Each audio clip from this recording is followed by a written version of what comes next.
And that's the Cal Stark special right there, of course, over the past few seasons. Yeah, kind of a pitch out, abbreviated, if you will. 1-2. Grounded, right side, base hit. A couple of ground balls finding their way through the infield, and Keene and Perez, a little something brewing here for Radford to start this one. Yeah, good piece of two-strike hitting. I'm not even sure that was a strike, but has a little hole over there with the first baseman, Clark, holding the runner and punches it through. Now you got something brewing. Very similar feel here for Abraham in that North Alabama inning last week, where it was just a couple ground ball singles that put him into a little bit of trouble. Righty on lefty as the first baseman Brecken Nace stands in. 444 batter with a home run and 9 RBIs this year. Abraham went 2/3 of an inning on Saturday against Rice, allowed 1 hit, 2 runs, 1 of them earned, and struck out 2.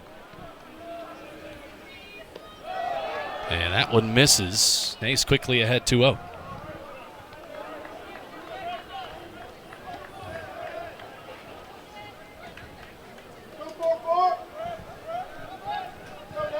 Rough luck for Nick Abraham so far. And some good hitting from a couple of excellent Radford batters. The 2-0. Good breaking ball in there on the corner. Steals one back there. Nace, good-looking left-handed athlete in the box. Has only started 7 out of their 10 games, but since he's been in there, 444. Wiggled into that 3-hole for him. 2-1 fouled back as Abraham catches up. Goes with the bigger breaking ball that time. We've kind of seen a little cutter slider at about 84, and then that one at 76. 2 variations of the breaking ball.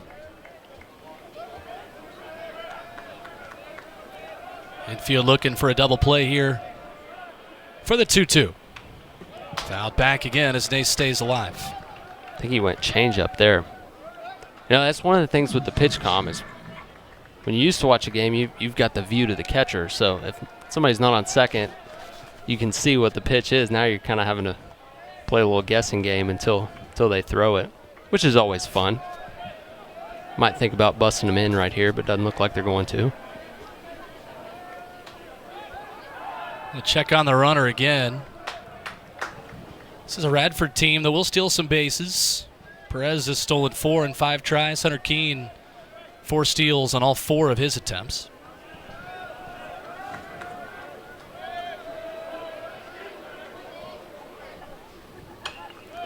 And he stays alive again. Does go with the fastball there at 90. He's been 89-90 with all of his fastballs so far.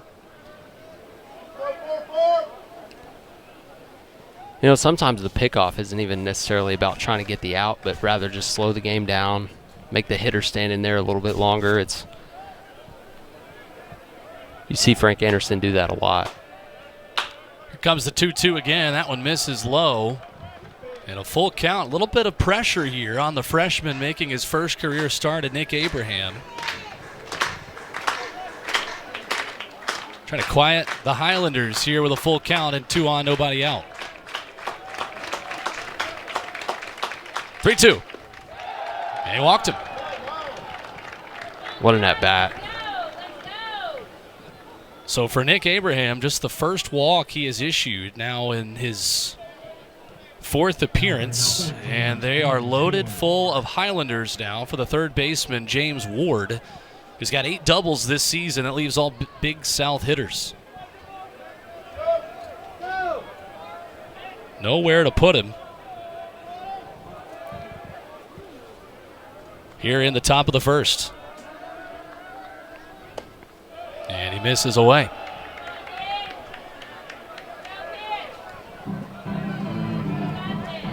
Not as windy as it's been today if you've been around Knoxville. Wind calming down on a nice Tuesday afternoon. Here's a 1-0. And breaking ball misses again, and now Abraham is really in deep. Yeah, these first 4 hitters, they seem to be seeing it pretty well out of the hand. They haven't swung and missed, I don't think, a single time, and that's a really good take right there. Was in the zone forever, so Abraham looking for something to fool him a little bit. Sharply grounded to the third baseman Fisher, to second That's for what one, you a ordered. first for two, a double play. The run scores Perez. It's 1-0 Radford, but that is exactly what Nick Abraham was looking for. 5-4-3. You'll trade that all day long in that situation. Bases loaded, nobody out. We'll take 2 outs for a run there if you're Tennessee, and doesn't get any easier with Tyler Kehoe coming into the box, but runner at third with 2 outs, chance to get out of it, minimizing damage, which is kind of all you can hope for when you find yourself in that situation. So the catcher, Stone Lawless, comes out from behind home plate. Here comes Tony Vitello. And after 17 pitches, it looks like that might be it for Nick Abraham. So unfortunately, more of the same for the Tennessee righty. Singled to death again, as Tennessee will go to the pen and bring on a new pitcher here with 2 outs in the top of the first, down 1-0 here against Radford.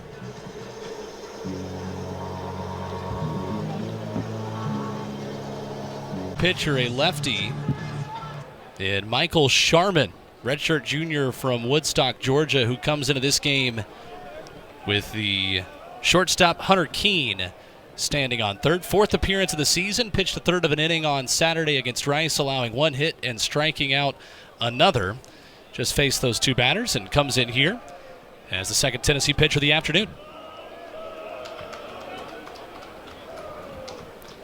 So he will see Tyler Kehoe, the right fielder, 340, 3 home runs, 14 RBIs this season. A little lefty-on-lefty matchup as he misses away. Never too early to go a little matchup if you're planning to do it anyways. He's certainly got a little bit of a awkward arm slot, which is a good thing if you're a pitcher, uncomfortable as a hitter. But that one's laced to the right side, stopped by Clark, who gets up but leaves the baseball, and grounding out nearly is Kehoe, but he'll score a run. Keene comes in. It's 2-0 Radford. Nearly a spectacular play by Levi Clark, who couldn't finish it. yeah, it looks like he traps it and does a good job to stay in front, but then as he's running through it, it was in front of him. He kind of leaves the baseball behind him. Wasn't able to make the flip. So 2-0 for Radford. Scored an error against the first baseman, Levi Clark, making his 2nd straight start over there at first. And Brady Whitaker, the backstop, comes up to the dish.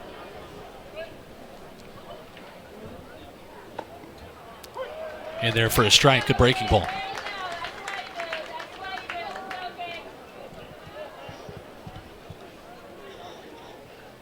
Well, this could end up being a good experience for this Tennessee team again, down early, as they've been a couple of times here at home early this season. But after the weekend, you're number 1 in a lot of the polls. A little bit of pressure from the Highlanders, who have been circling this one, I imagine, since the schedule originally came out.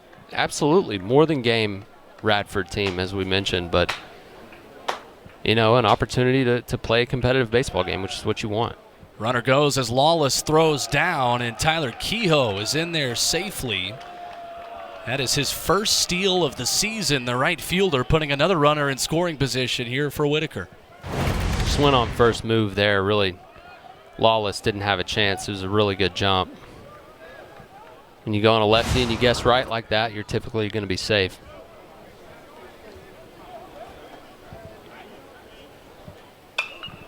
Hard hits down the right side and foul. Do it again at 1-2 here for Whitaker. 200 batter, making his 7th start of the season with 4 RBIs. Radford team that swept Mercyhurst over the weekend. 11th game for them, 5-5 on the short season. Looking to make it 4 wins in a row here tonight against the defending national champs. Pitch home from Sharman to Curley. The shortstop on the run, throws it away. Clark can't get it. Here comes the runner Kehoe, and just like that, it is 3-0 Radford. The defense costing the Vols here in the first. Yeah, Curley plenty of time here. Decides to go on the run, as he's pretty comfortable doing, does all the time, but yanks this throw a little bit and kind of short hops and side hops Levi Clark over there at first. And this time we'll get Frank Anderson in a mound visit. I would imagine he's not in the best mood, although he seems to be laughing it off with the infield bunch. With this lineup, Tennessee's obviously, never quick to hit panic button, but you would like to play a little bit cleaner after the weekend that you had and kind of build on that momentum. But just an opportunity for Coach Anderson to come out there and settle everybody down. Just say, hey, let's get in here and figure out what we got going on. So 3 runs on 2 hits and a pair of Tennessee errors means 2 of these 3 runs are unearned for Abraham and for Sharman. For Dean Curley, that is his 2nd error of the season, and the one on Clark was his first just a minute ago. And here comes Noah Toole, the 7th batter to hit here in this first inning for Radford. And a good breaking ball there to start him off for Michael Sharman.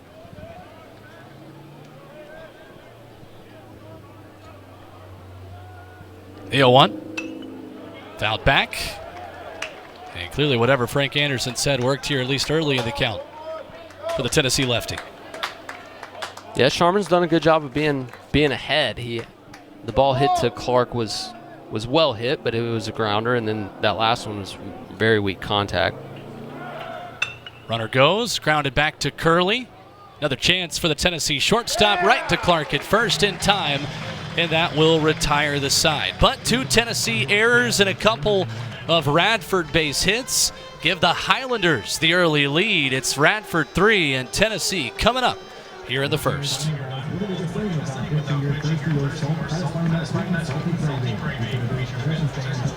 National champs on the mound tonight. Getting the start for Radford is Trey Ludy, a first career start for him as well. And the 3rd appearance for the righty from Roanoke, Virginia. Pitched 2 2/3 on Friday night against Mercyhurst for the Highlanders in that sweep they had over the weekend. And he will face Dean Curley, Gavin Keelan, and Hunter Ensley and the top of this Tennessee order. Will, take me through the conversations in the dugout. You're down 3-0. This has not gone the way you expected to begin for Tennessee.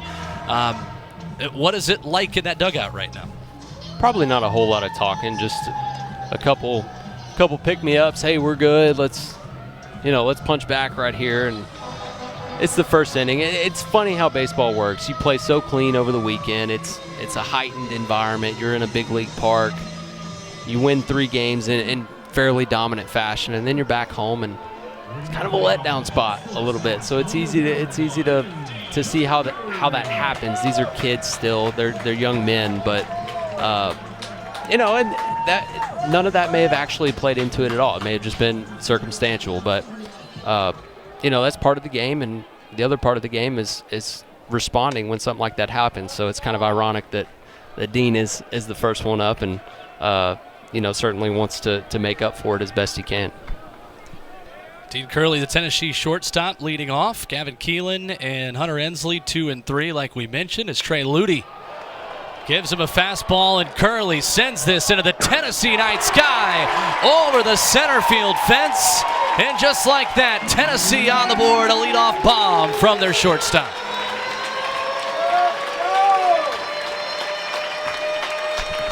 Redemption for Dean Curley, his 5th home run of the season. Kind of like that.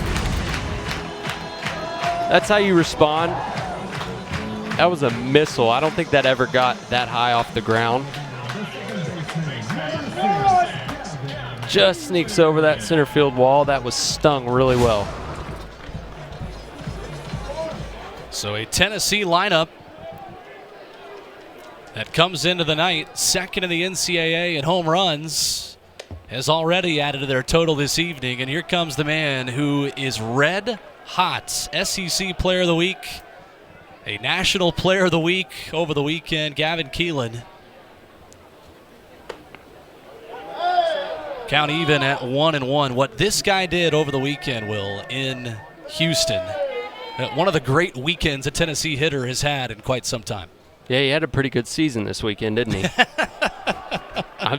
I'm stealing that from former VFL Larry Simcox. That's great. Said that on the phone this morning. Shout out to him. But, yeah, Keelan was some kind of locked in this weekend. Hot shot, right side, a base hit. Gavin Keelan thinks he's still in Houston. Another base knock, and Tennessee has some early momentum here in the first themselves. A measly single on this one. was a single away from the cycle on Saturday and decides to go ahead and complete it, but he's locked in, and he's quick to the ball. He's got really good hands, good hand-eye coordination. It's a kid that came in last year having hit a ton of doubles at Louisville. He's gotten stronger. The power's there. There's a lot to like about Gavin Keelan. Here's Hunter Ensley, the Tennessee center fielder again tonight. Takes the ball. Hunter was 4 for 13 in Houston, had a pair of RBIs in that Saturday win against Rice. Amazing. We had a laundry list of things to tell you about Gavin Keelan, and before we could even say like 2 of them, he was already on base. 1-0 from Ludy, fouled back by Ensley. It's funny how Hunter Ensley is a cemented Vol legend, hitting in the 3-hole for this year's bunch. And he's kind of flown under the radar a little bit. Sure. But he's been steady, and throughout his career, it's kind of been notorious for slow starts. Keelan running, breaking ball in, picked a good pitch to go on. A good throw, though, from Whitaker, the backstop, who guns him down.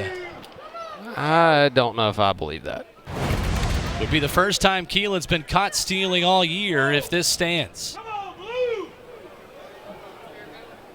Well, maybe he was. Second base umpire Manny Gonzalez was right all over that. I mean, it took a perfect throw, and I think he got it. I think he was tagging Keelan as the ball entered his glove. This one may stand or be confirmed. Well, Keelan did not hesitate. He stood right on the bag the second the review was called for. Tennessee did not hesitate either. Yeah, I think you can kind of feel when the ball is arriving, and based on where he was in relation to the bag, he felt like he was going to beat it. But, I mean, it was on him as soon as the ball was caught. Right. A pretty impressive throw from Whitaker. A breaking ball that's down, and to transfer that thing and gun it across so quickly. Regardless of whether this stands, that's a heck of a throw. It is.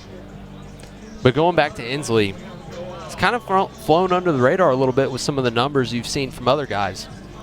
He's had slow starts in the past. This year the numbers do look nice. I wouldn't say they're gaudy by any stretch, but he's been solid. And then when you get really deep into the thing and you start thinking about guys that will need to make big swings and stuff that you just can't really teach, like your Christian Moores and your Dylan Drylings gave you last year, we'd get a better look here.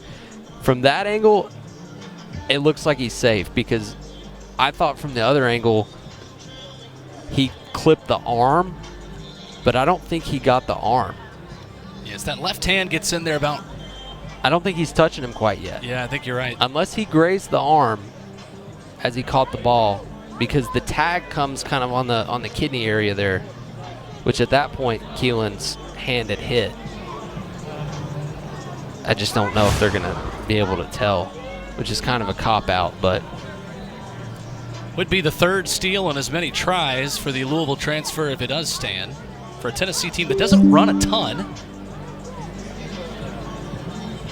At the only category they are not top 5 in the country in offensively this season.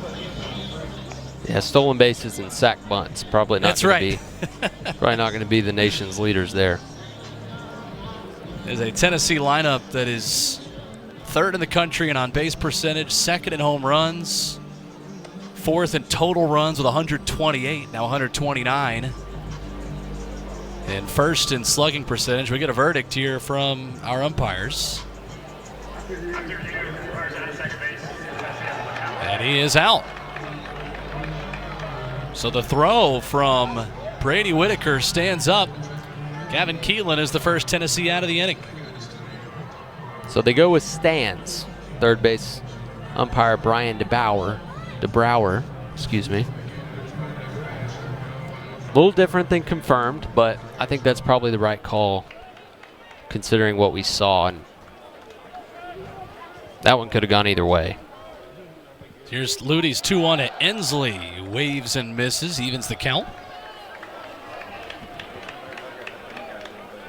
But Tennessee not afraid to be aggressive and put the onus on the catcher to make a spectacular throw down by a couple runs here in the first. 2-2 misses. Full count. Andrew Fisher, the third baseman, on deck, followed by Levi Clark. Reese Chapman, Stone Lawless behind the plate tonight.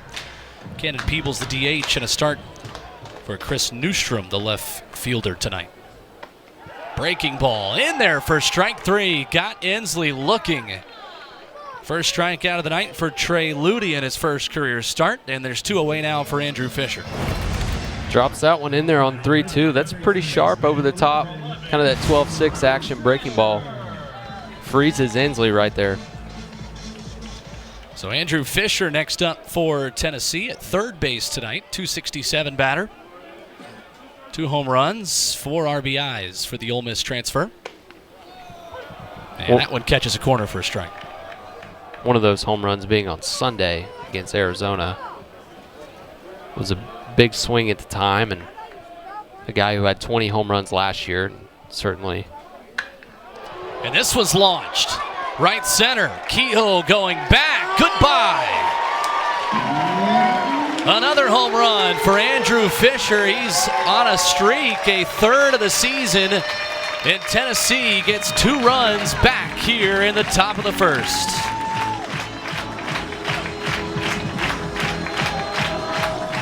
It's the home run Saturday or Sunday, excuse me, and says, you know what, I'll just go ahead and do that again.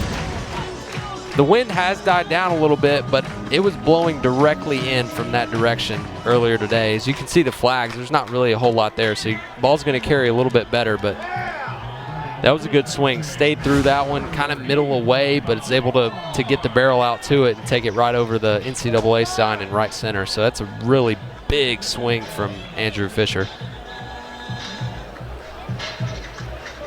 So 2 homers here in the first, 1 for Dean Curley, 1 for Andrew Fisher. Here's Levi Clark, who pretty much gets out of bed and hits home runs before he starts his morning right now, Will.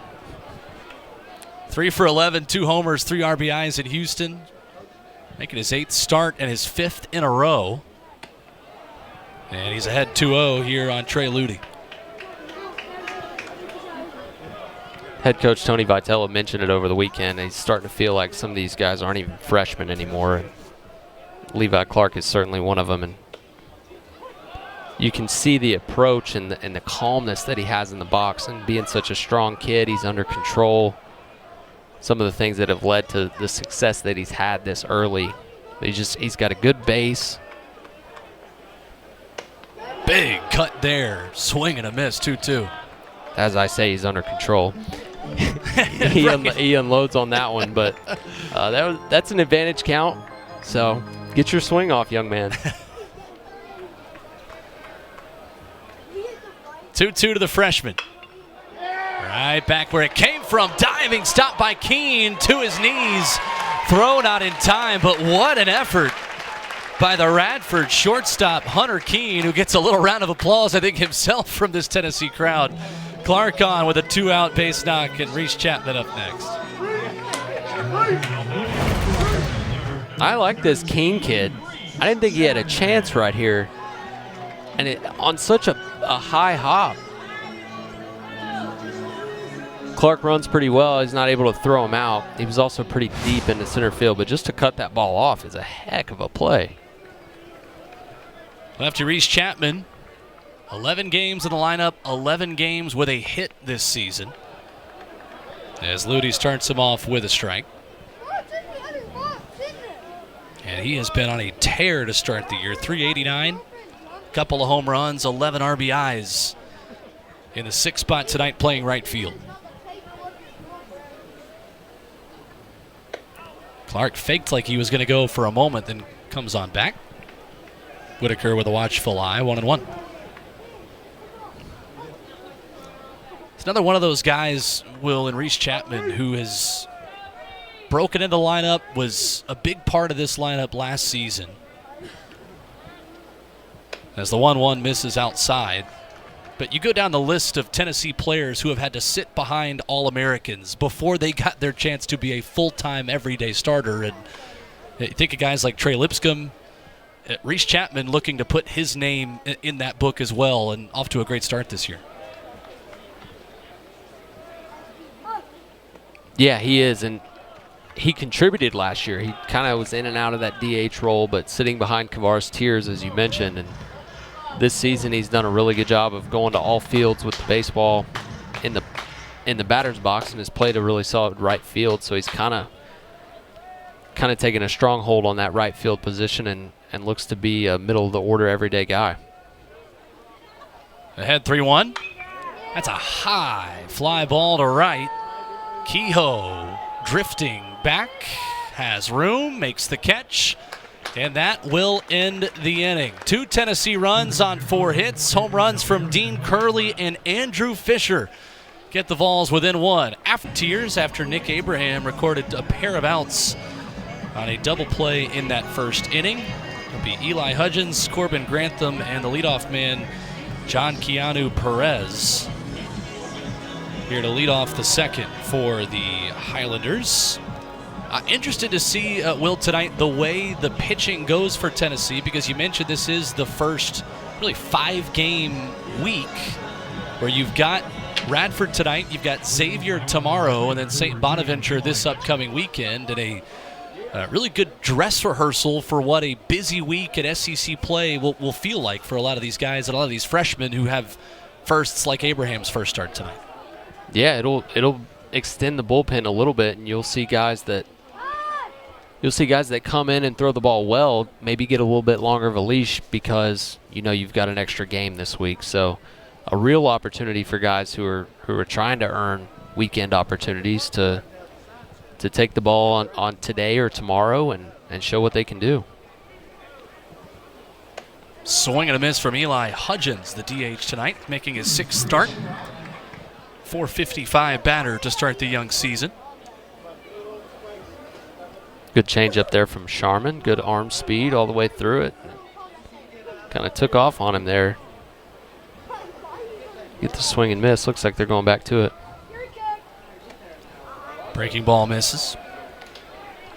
We were talking before about a lot of these midweek games, and you think especially for some of these pitchers who have the chance to earn SEC opportunities by the way they play in these midweek games all season, as Hudgens pokes that one into shallow left. That's going to get down for a base hit.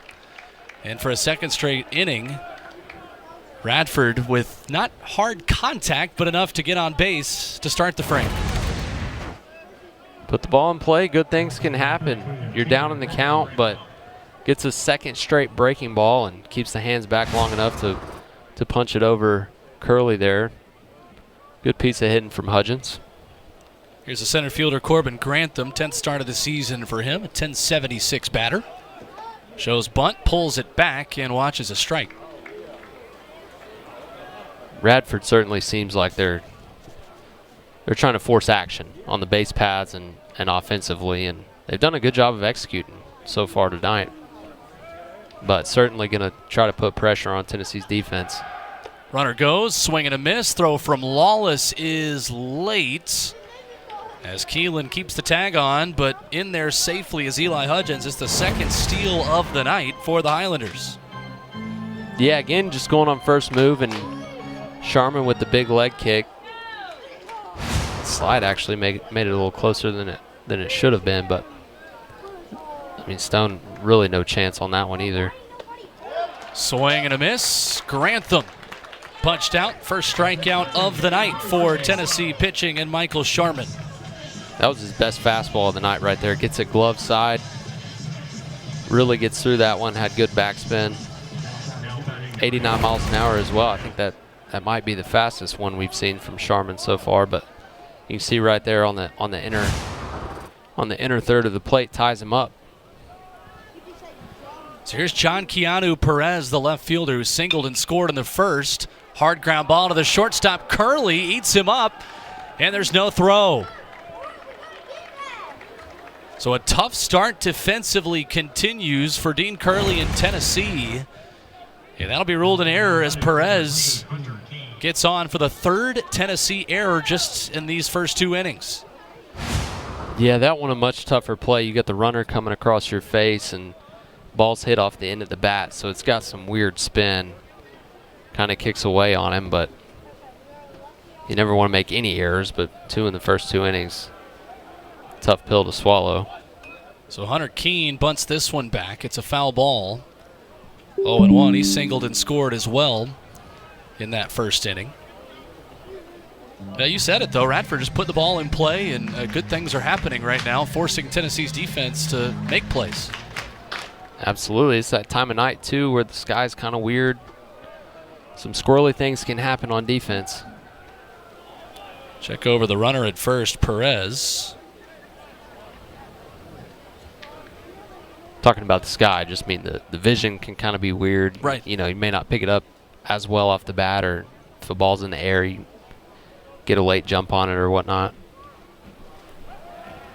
0-1. They'll check on Perez again. It's that pale blue that kind of blends in with the baseball a little bit when it gets up in the air. It's tricky for outfielders on those high pops.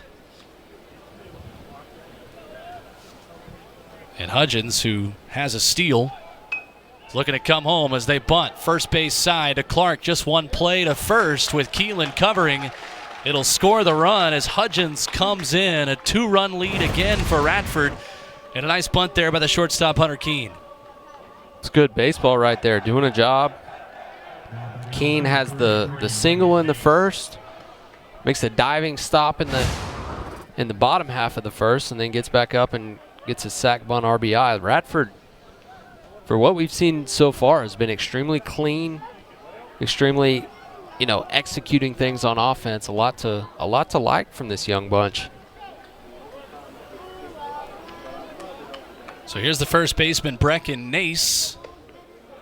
Watch as a breaking ball catch a corner for a strike. He walked in that 3-run first inning for the Highlanders. Just the second midweek game of the year for Radford. Swept Mercyhurst over the weekend. Dropped 2 of 3 to Akron to start the season. 2 weeks ago, fell to James Madison in their only midweek contest of this young season. 1-1 home. Outside again. In-state foe James Madison, always good programs across all sports. That's right.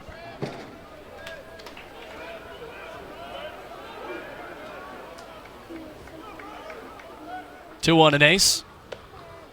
Just outside. 3 balls, 1 strike as Nace is a ball away from walking for the second time already tonight. Team picked 8th in the Big South. 16-34 a season ago. With an early lead tonight. That one catches the corner. Good pitch there. Yeah, it's been a rebuild for Alex Guerra in his 3rd season now. They were down pretty bad when he got that job, but a high upside coaching prospect, if you will. They like him a lot. He's got a strong background. 3-2. Swing and a miss, strike 3. Chapman strands the runner at second, gets out of the jam, but another Tennessee error leads to yet another. Peebles and Chris Newstrom here in the second frame.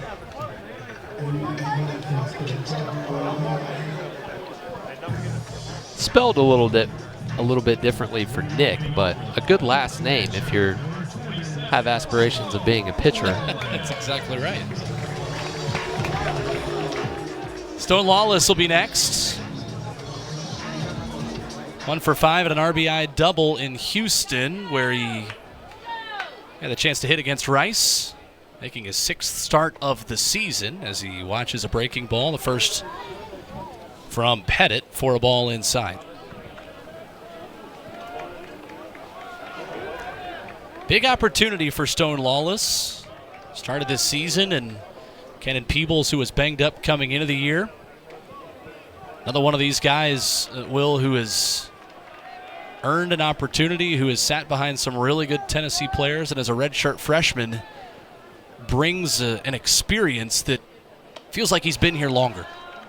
Yeah, it does, and I think being around and learning from a guy like Cal Stark every day will certainly have that effect on you and playing a position as important as catcher when it comes to leadership and clubhouse type things. That's valuable time spent with that guy, and I know that the coaching staff values that season a lot when they look at Stone, but when you look at the talent as well, I mean, it's just off the page.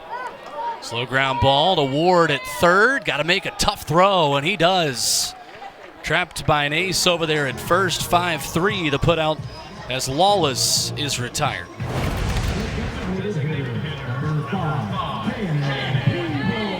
Really nice play here from Ward. I think it's a tougher throw than catch because he didn't really have time to get his hips turned. He kind of goes with the Patrick Mahomes style, throwing on the run if you're rolling out to your left. Kenan Peebles swings at the first pitch he sees. Sky to left. John Keanu Perez under it, and 2 quick outs here for Pettit. Yeah, he goes with a little cutter first pitch to Peebles, and Peebles gets under it just a bit. So that'll bring up Chris Newstrom. It was 86. I'm assuming it was a cutter of some sort. The slower breaking ball right there.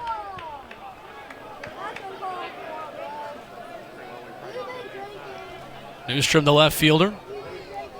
Walked and came around to score in his 1AB against Rice over the weekend. And a nice pitch there, fooling the Tennessee left fielder from Pettit.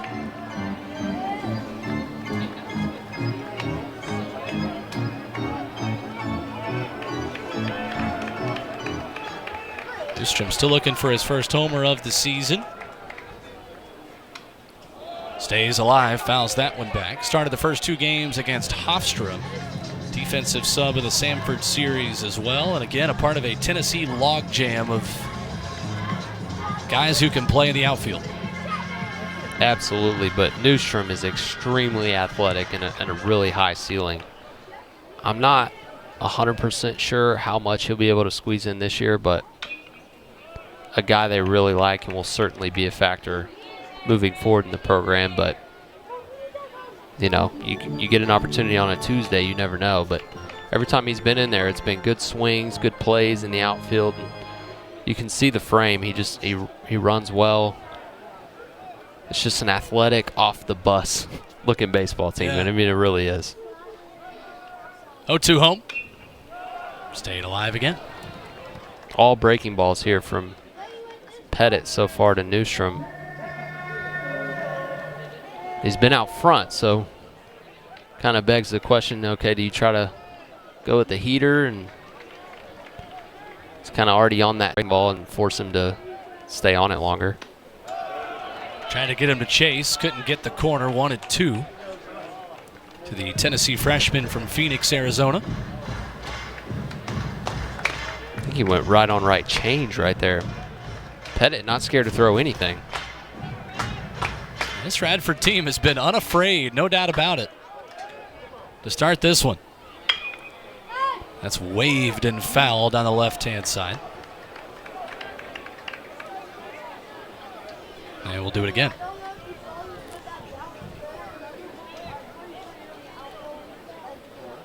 Nice night at the ballpark. 60 degrees. Almost eerie how much the wind just totally died A very still and calm Tuesday night here on Rocky Top. Newstrom, nice piece of hit and puts that one into center field, served right in front of Grantham. And the freshman with a 2-out base knock to keep the inning alive. Yeah, just an unreal at bat. Fouled off however many in a row, then takes the changeup that he could have easily swung through, and then fouls off another breaking ball, and then finally gets one he can stay through and punch it into center field. And even if you don't end up scoring this inning, I mean, Pettit was looking at 6-7 pitch inning, super quick, no stress, and that's just a relentless at bat to, at the very minimum, extend the inning and make him work a little bit. So we'll see what kind of dividends that can pay when you turn it around to Dean Curley, who's already got one homer on the day. And all he did his first time up was hit a ball 105 miles per hour off the bat, 402 feet over the center field fence. I said 2-iron. That sounds like a 1-iron. Breaking ball misses as Newstrom will get back to first. If you can't tell, I'm ready to get out and golf here soon. This weather. Time change is coming, man. It's coming. We're going to be out there. That's how I know you are a veteran broadcaster already, is those of us that run athletic and talk into microphones love comparing things to our golf game. It's easy and people can relate. It's good. Oh, absolutely. What do we have there? A pitch clock? Looks like it. Maybe a warning first? It looks like it, yeah. Nothing officially changing on the scoreboard. Our home plate umpire tonight is David Bailey, who was talking about that as we were talking about our golf games tonight. Probably won't be the last time.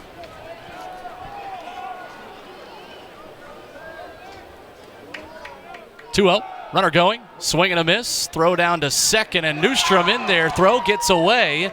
Backing it up is Keene, but Chris Newstrom is putting the pressure on Radford now, a runner in scoring position for the Tennessee leadoff man here. There's a ton to like about Newstrom. Single-handedly kind of turned this into a little inning right here. First steal of his Tennessee career. On his first attempt, Curley ahead here. That one misses. Run the count up to 3-1 with the red-hot Gavin Keelan waiting on deck.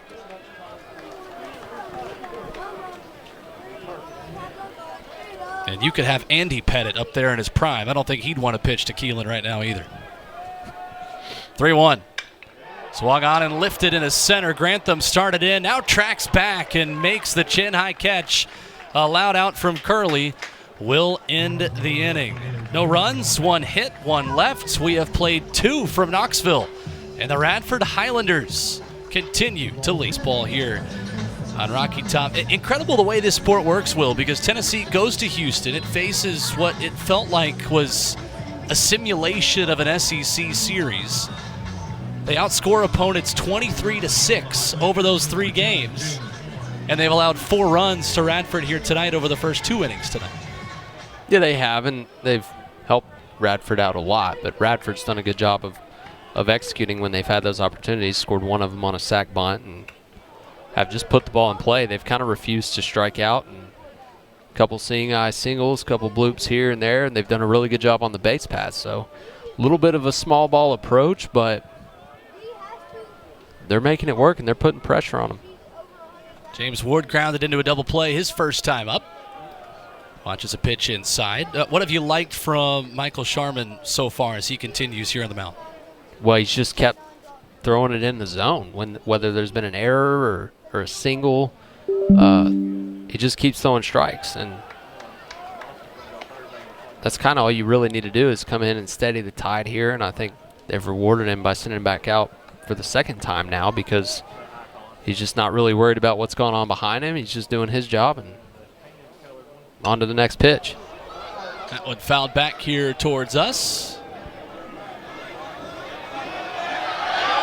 And it rolls back down into the level right in front of us. Count 2-2 to Ward. Going to be some interesting foul ball adventures this year with the renovations going on. Could get some peculiar bounces off metal or concrete. Well, I left my glove at home, so you're going to see exactly how unathletic I am if one does get up here towards us. We'll just duck. 2-2. Misses, full count. Tyler Kehoe is on deck. Chapman working quickly. 3 balls, 2 strikes. Pitch home. Got him looking. Strike 3. Third strikeout of the night for the lefty Chapman, and there's 1 away. That glove side from a lefty, when they can get that in on a righty, it'll just make you smile. That's perfectly executed pitch on 3-2. Hitters looking out over the plate. You just threw a changeup. Tunneling is what they call it. You throw a different pitch, but it looks the same for a long way to the plate until it's not. And gets the backwards K there. Kehoe next up as Chapman starts him off with a strike. Tennessee lefty came in after 2/3 from Nick Abraham, who got a double play with the bases loaded for the 2 outs that he recorded. Swing and a miss. Kehoe out in front. Chapman in a groove here.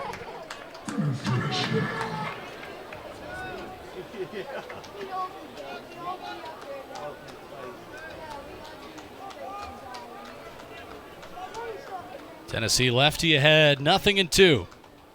They pulled that one, missed it. I don't think Lawless was expecting fastball there. And he'll go recalibrate the signs here. With pitch comm. That's right. I'm not 100% sure how that happens, but Tennessee pitching coach Frank Anderson watching on. it's actually a really well-executed pitch. Got it out there where he was intending to go, but obviously Stone was expecting it to break further away. The 1-2. Swing and a miss. 3 straight punch-outs for Chapman. In a groove, his 4th of the afternoon. 2 up, 2 down. Here comes Brady Whitaker, the catcher. Yeah, that's a tough matchup for Kehoe, and I think if Chapman's able to locate that breaking ball away from him, then he just runs out of bat. There's just not a whole lot he can do there, that ball being out of the zone. Check swing, didn't matter. Strike 1 to Whitaker, who showed off an impressive arm, gutting out Gavin Keelan on the base paths already tonight. 0-1, strike 2.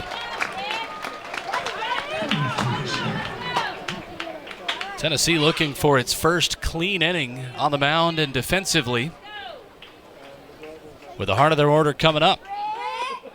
Chapman got him to go, striking out the side. Much to the liking of those in Tennessee orange here tonight. 3 up, 3 down. Good morning, good afternoon, and good night as Chapman sends us to the bottom of the 3rd. His 4th appearance of the season. Righty with an .853 earned run average this season, allowing 4 hits, 6 earned runs, 3 walks, 3 strikeouts.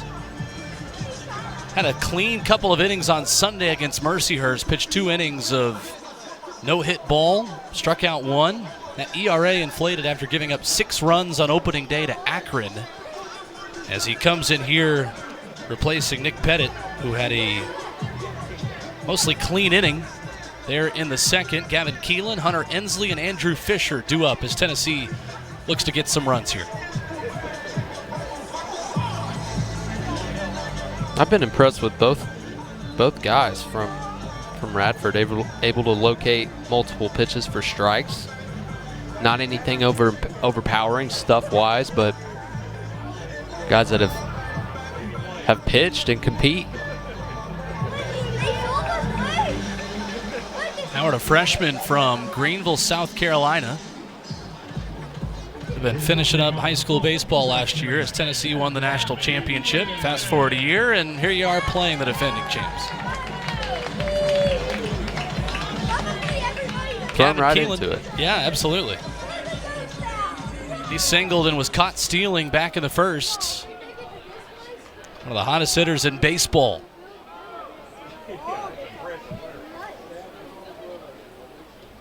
And the first pitch from Howard misses. It is certainly true, though, for this Tennessee team and for so many SEC squads, both at the top of the conference, middle, and the bottom of it, you are getting everyone's best effort when they come to town and they see that national champions banner right behind home plate. You are, and it's a huge opportunity for the team coming in to either A, get a huge RPI boost, B, a huge confidence boost before going into their conference schedule, or C, just figure out who they are and where they stand. And even if they don't play well, it's a valuable thing to come play a team like Tennessee for Radford, and for tomorrow it'll be Xavier, who's played a lot of very competitive baseball in their non-conference schedule.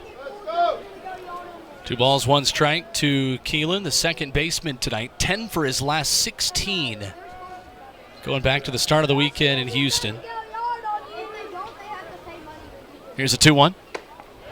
Swing and a miss. 2-2. Adam fooled. Yeah, tied him up there with fastball at 90, right on the hands and up. Keelan named the Golden Spikes Player of the Week. Pardon me for forgetting the publication. I don't want to speak wrong. It's also SEC Player of the Week. Swinging and missing here against Howard as the freshman. Tight throw there as Whitaker gets it out of Ace in time. 1 up and 1 down. An impressive start for the freshman righty. It was kind of effectively wild. Almost hit him there and gets the sword swing, and then drops a breaking ball off the table to get the swing and miss for strike 3. So a good start there for Howard. Second time a Tennessee batter has struck out tonight. Here comes Hunter Ensley, who struck out looking back in the first, up for his second turn this evening. And Howard starts him off with the ball outside.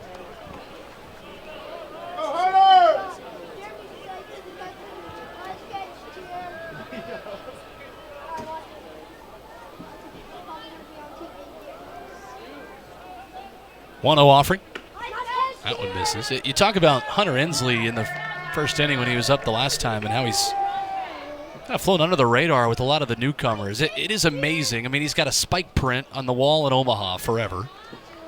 And he's one of those guys now that will just kind of even transcend baseball. I mean, he is a Tennessee athletics kind of icon and a face that you're always going to remember for the plays he made in Omaha, the sly that ultimately was the difference in Texas A&M in Game 3. He's a guy I imagine. I just can't imagine being on campus. And yeah, that was the guy whose face and cleat print are in the wall in Omaha. Yeah, when you sign with Tennessee as a 17, 18-year-old kid like Hunter was, I don't think you can quite draw it up any better. And things on campus are certainly different for him now than when he was a young pup, when he was on the 21 team with me as a freshman. But I don't think he wants that to be it, right? Like, seems extremely determined, and he doesn't seem like that's all it's going to be for him. I think he does a really good job of leading this team, but also being determined and, hey, I want more, and I want to, play an even bigger role on this team. And he just carries himself in such a way that you can kind of see other guys feed off of him. Full count pitch to the Tennessee center fielder. Just misses as Ensley, with a watchful eye, will walk and put a runner on for the third baseman, Andrew Fisher. It's a good take. Howard went at him with several cutters. You see the cutter right there, like 86, 87. A little variation off his fastball that's 90 to 91. And that one barely off the plate. A really good pitch, really good take. I think you can live with that one either way if you're Howard. Maybe not live with it, but made a good pitch. So Ensley on first for Fisher. who watches that one zoom across the outside corner for a ball. Fisher homered back in that 2-run first inning. 383 feet, 103 off the bat. That one misses. 2 straight games with a long ball for the Ole Miss transfer. Going to get a mound visit here. Trying to calm down the freshman who started off with that impressive strikeout against Gavin Keelan, but like you mentioned, he's made some good pitches that have just missed against some pretty good hitters. Yeah, you can see why they're, running him out there as a part of their game plan early season. He's pretty wiry. The stuff is good, but you face a wily veteran like Hunter Ensley, and he kind of grinds you out and works the walk, and then you find yourself down in the count to Andrew Fisher. I think they're going out there to say, hey, this could get ugly quick if we're not careful. Let's take a deep breath and see if we can get back in the count. It's Christian Bourne, the pitching coach for the Highlanders, going out there to talk to his freshman.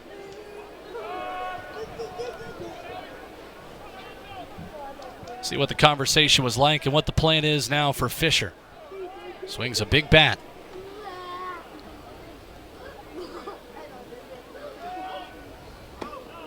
Just missed again. 3-0 with the hot-hitting Levi Clark on deck. See if Fisher has green light here. I would say down 2, probably not, but being early, maybe. 3-0. He did, and he took a big home run cut, came up empty.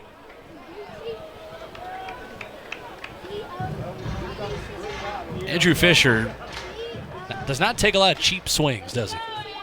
No, he's getting his money's worth, especially on 3-0 there. See what he has on 3-1. We'll never know. Inside, ball 4. And Tennessee with some action here in the home half of the third. 2 walks in a row for a Radford pitching staff that had not issued any coming into this third inning. And here comes Levi Clark, who could, with another long ball, put Tennessee right back in the lead. Good freshman on freshman battle here.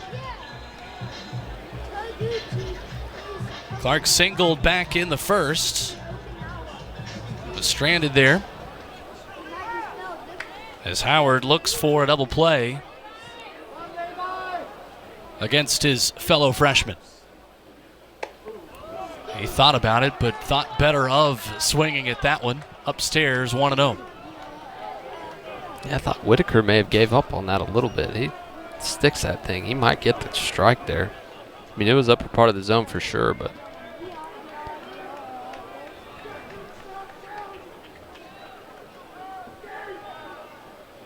The 1-0. That's roped into center field, and then it'll get down for a base hit. Runners had to hold up as Ensley made sure Grantham wasn't going to catch it. Station to station go the Volunteers, and there is a ball at every base now for Reese Chapman. More of the same story for Levi Clark. It's just everything he hits is hard contact. Kind of inside outs that one a little bit, but he's able to get it to drop. Like you said, runners had to hold up because that one had a touch of carry on it. I think on a different day that may actually hang up there and give the center fielder a chance to come in and make the play. So good base running there, especially with 1 out. You don't want to get doubled off there in case it does get caught. So here's Reese Chapman. Swings and fouls that one back. Chance to hang a crooked number here. The right fielder who does have a grand slam already to his record this season. Did it against Hofstra. And was not far away from a game-tying homer back in the first when he flew out of the warning track. I was going to ask if Tennessee had hit any grand slams this year. I think they've hit like 5. Big breaking ball in there for a strike. Great pitch from Howard. Which is definitely leading the country. Came in today, as you mentioned, second in home runs total behind fellow East Tennessee University ETSU, the Buccaneers. Chapman behind 0-2. Breaking ball misses, and a nice stop by Whitaker, who had to really stretch to keep that one in his mitt. Yeah, it kind of popped out on Howard there on that one, but 0-2. Could see him going back to it.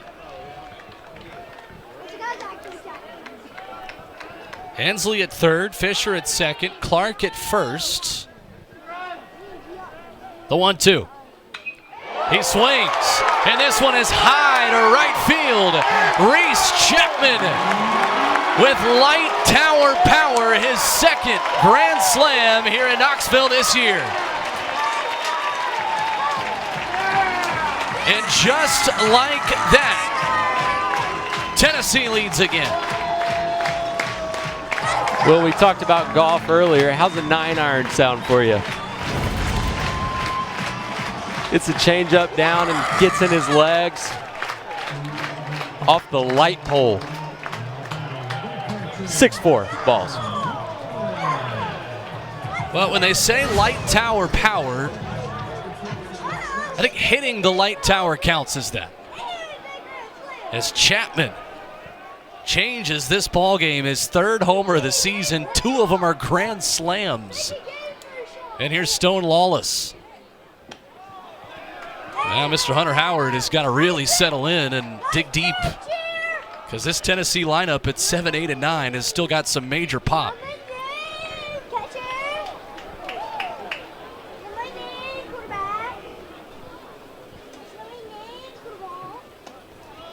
Good pitch there to catch the corner, 84 miles per hour.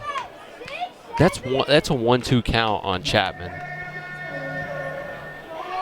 Change up, and it's kind of down and in, which is not typically where you want to go to a lefty, but still have to put a good swing on it, and he stays in his legs so well. Like,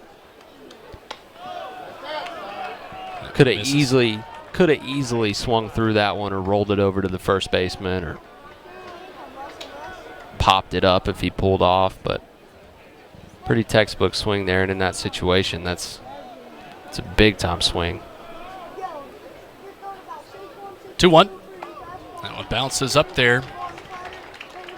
Howard struggling here. Cannon Peebles on deck with the 7-batter Lawless looking to get on base for the first time tonight.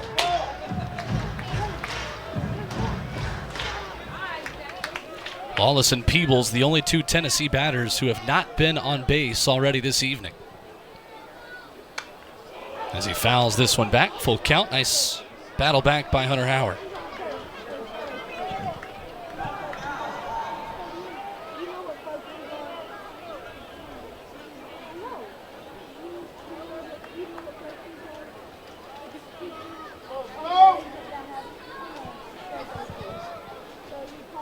Three balls, 2 strikes, 1 away. Full count pitch. Breaking ball, now Lawless on base. As the train just keeps on moving for Tennessee. It's a big time take. Howard just not able to find anything to put him away with so far. He's able to get ahead on several counts, and really kind of a tough outing. It's not going to reflect how he truly threw, but just not quite enough strikes and a couple really good takes by Tennessee offense. It's just relentless, and they just don't give you anything. That'll bring out Alex Guerra to go get his pitcher. Howard able to get 1 out, but gives up the grand slam and 3 walks. Tennessee now on top here against the Highlanders. We'll introduce you to the new pitcher for Radford coming up here in just a moment.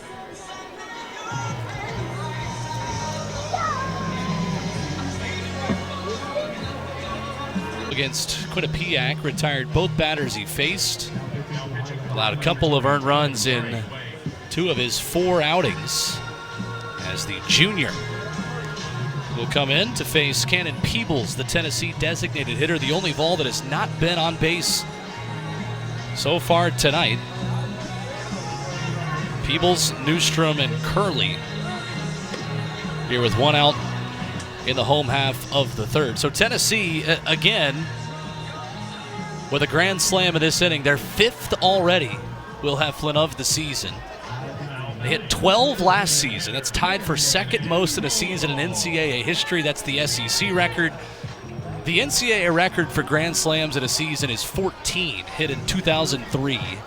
Tennessee, as of tonight, has 5 to start the season. They're on pace.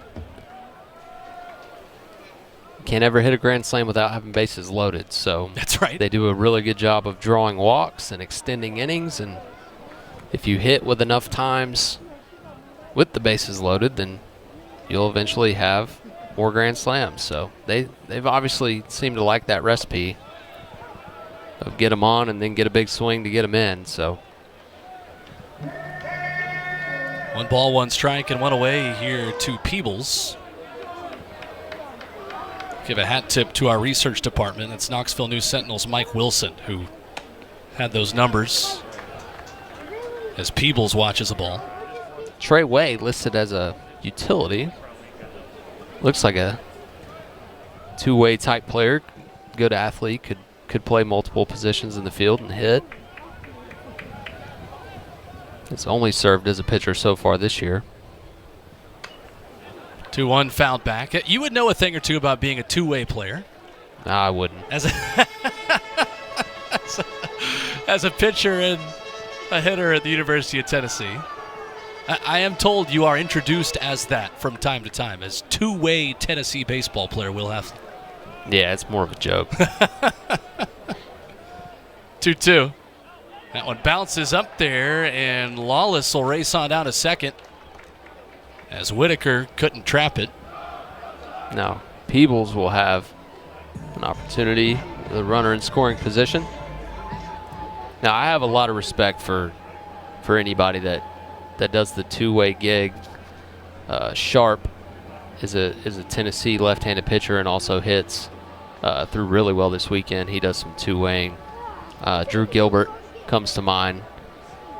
First rounder as a center fielder, but actually came to Tennessee as more of a pitcher. And a stoppage here is the catcher Whitaker. Took one off the hand, maybe? Yep. Looking at that right hand. And Alex Guerra, the third-year head coach, out, and they sent a catcher perhaps to go get warmed up in the bullpen. Looks like Guerra, though, is waving him back. It does look like Whitaker might be all right to continue, but we're a little more blind up here than we used to be on bullpen activity as well. We are for sure with the renovations, but if I'm a half-decent lip reader, he said, "I'm okay." Kind of waved him off. And catchers take a beating, don't they? They do, absolutely. It's a special kind of illness to be willing to get back there. Takes a special kind of player. Full count offering is outside. Peebles walks. That is the 4th walk that Tennessee has earned in this 3rd inning. And it brings up Chris Newstrom, the left fielder. And still just 1 out. Newstrom, who in his first AB couldn't work a walk, but continued working foul balls until he eventually drove one into center field to extend that inning. Watches a fastball in for a strike. Way getting ahead there.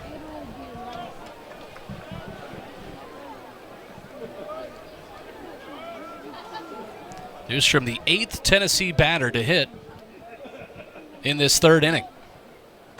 Breaking ball misses way outside as Lawless was ready. Scampering on down to 3rd. Another wild pitch will now put a runner 90 feet away for the freshman Newstrom. Look at this jump right there. Never stops his feet. Anticipates it really good.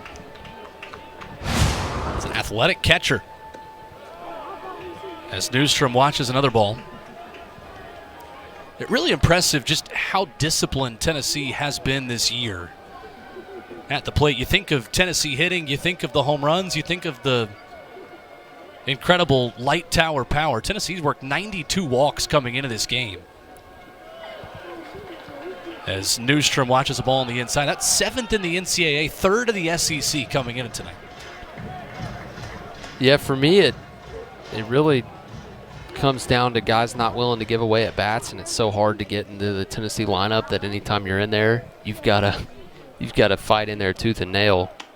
Runner goes, and that pitch misses. It's ball 4 again, the 5th walk of the inning for Radford pitching. And that loads the bases for the Tennessee leadoff man, Dean Curley, who already has a home run tonight. And that comes down to guys wanting to compete, but as we mentioned earlier with Levi Clark being under control, they've got a really good approach. They're so strong, they don't have to try to, be something they're not to hit it far. And so when you do that, you're able to lay off pitches that maybe if you're a little overzealous, you would offer at that aren't in the zone. But yeah, it takes two to tango, right? Like, it's early in the year. These teams they're playing are trying to figure out what they've got, and some guys have struggled a little bit to find the zone, and Tennessee's done a good job of not helping them when that's happened. I mean, the midweek against UNC Asheville, they had 22 in one game, which it's unbelievable. Always bolsters the season total when you walk 22 times in one game. Right. But well, like you said earlier tonight, that's a good weekend.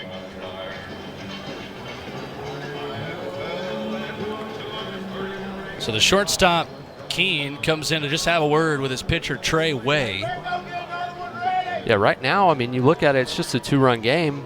You get a ground ball, get this thing stopped. I mean, you're still in this, but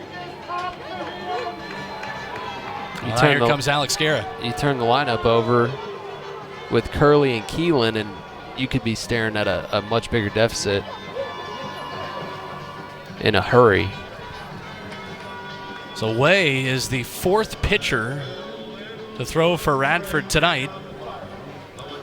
And here in the home half of the 3rd, we are about to see pitcher number 5. A couple of walks for Way, chases him, and with a 1-0 count, Dean Curley will see a new pitcher. But to the Highlanders of Radford, this is freshman Mason Hatcher, who makes his 5th appearance of the season. 6'2" righty from Alton, Virginia. Went an inning and a third on Friday in the win over Mercyhurst, walking 3 and striking out 1. Gave up 2 hits, no runs. On opening weekend against Akron, he allowed 7 runs at the start of the season. And once again, freshman, first season, 11.81 ERA. Here's the defending national champs with the bases loaded and one of the best hitters in college baseball in Dean Curley. Yeah, they're certainly throwing him out there and letting him either work through it or learn a valuable lesson. Hatcher, a nice frame though, 6'2", listed at 170, so there's some room to fill out in there, and the arm works pretty clean. Looks like it's going to be a upper 80s, low 90s fastball.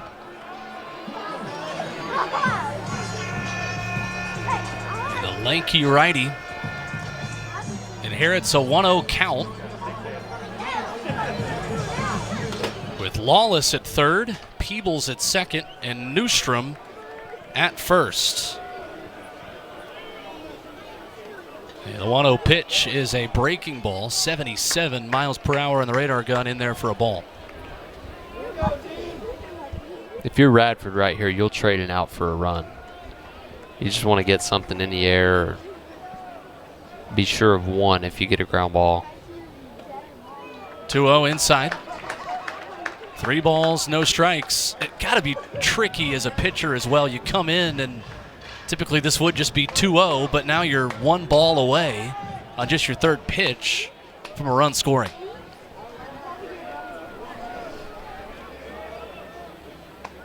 And there's ball 4. Tennessee will tack on the extra point here in the home half of the 3rd as Curley, with a bases loaded walk, the 9th Tennessee batter of the inning, makes it 7-4 Tennessee. You're right, it does make it a little bit weird or challenging to come in a count that's already active, but I think what Guerra had seen from Way is that kind of lost it a little bit. Wasn't throwing it with the same conviction that he had early in the inning, and so had to go get him and give Hatcher a chance to come in and attack the zone. And there's a fourth ball right to now, start this outing. Right now they're just looking for strikes. Gavin Keelan struck out to start this inning. That is the one out that Radford has recorded here in the third.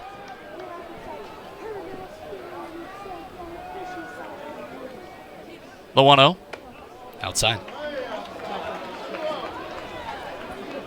So Tennessee has already hit its 5th grand slam of the season tonight.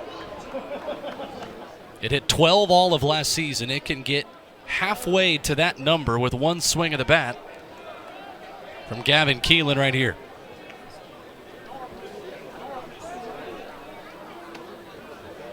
And right now, he's not getting the chance to. Outside again. Yeah, normally I'd say with the hottest hitter in the country, arguably with Justin LeBron from Alabama, probably being in that discussion as well, you'd say green light, but I'd make Hatcher throw a strike.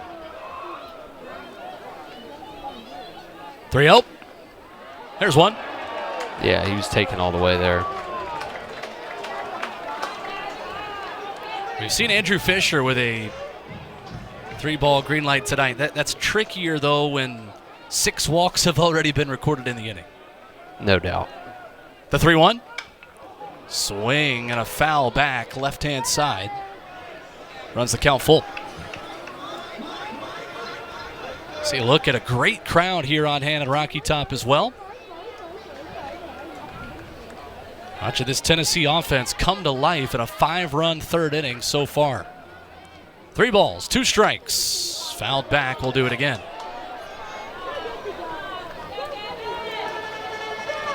Keelan tied for 3rd in the country with 7 home runs. 2nd of the SEC behind the aforementioned Justin LeBron. 10th in the NCAA in on base percentage at .615. That leads all SEC hitters. The 3-2. Swings and he ropes it into center field for a base hit. That's going to score a pair of volunteers. 2 more RBIs for Gavin Keelan, who continues to swing a hot bat. What an at-bat.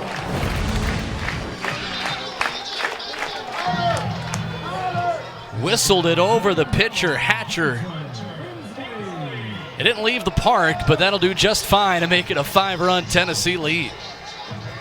Hatcher had grinded his way back into the count from 3-0 and threw multiple pitches that were good enough to get him out that he spoiled, and then goes, I think it was the 3rd in a row fastball in that outer half, and Keelan just goes right with it. A little double steal as Hunter Ensley swings and fouls that one back, as Tennessee will look to stay aggressive here with already 7 runs in this 3rd inning.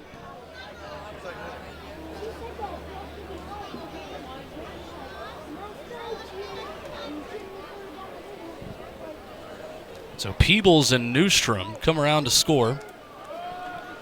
Curley on second. Keelan on first. A 0-1 count to the Tennessee center fielder Ensley. Breaking ball misses.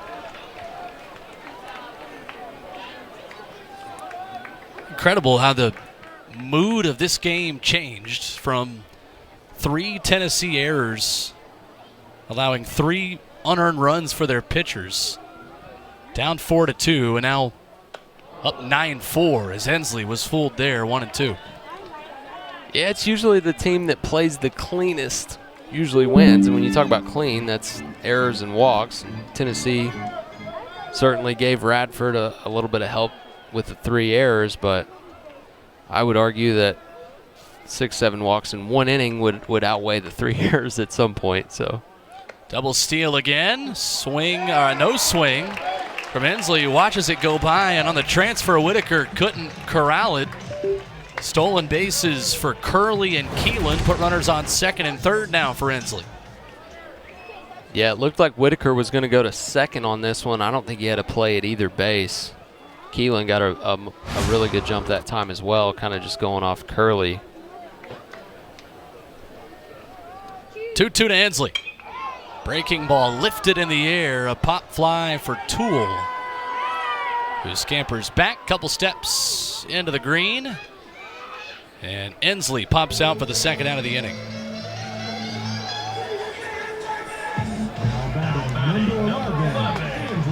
So Andrew Fisher gets a turn next. He homered in the first, came around to score after walking earlier in this inning. The 12th Tennessee batter to come to the dish here in already a 7-run third.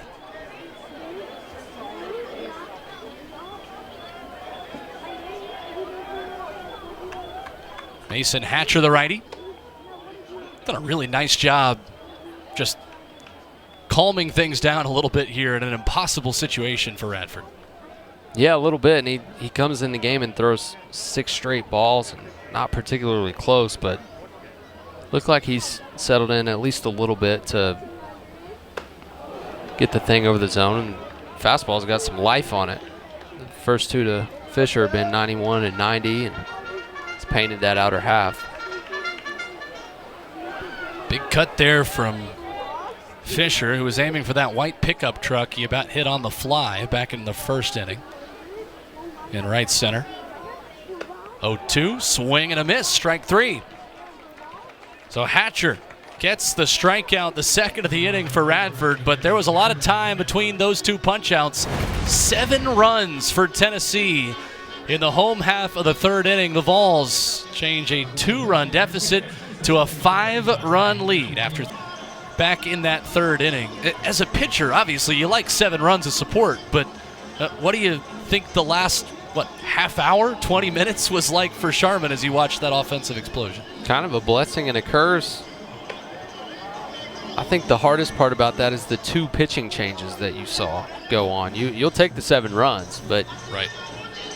From a pitcher's perspective, you're like, how fast can we get these 7 runs so I can get back out there? But yeah, I mean, guys have different ways of staying loose now, whether it's a weighted ball or a band, or maybe go in the tunnel there and do some jumping jacks or push-ups or something. But just keep the blood flowing and get your warm-up pitches and just try to throw strike 1 when you get back out there. But it can be tough. It can be a little tough. You get in a rhythm, especially after striking out the side. You get off the mound, you kind of want to get back out there, but you'll definitely take the 7 runs. Noah Toole, the batter, second baseman tonight for Radford, who grounded out to the shortstop Curley his only time up back in the first. 4 straight Radford hitters have been sat down via the strikeout. As Sharman continues, and this is 3rd inning of work after taking over with 2 outs in that first inning, with Nick Abraham getting his first career start.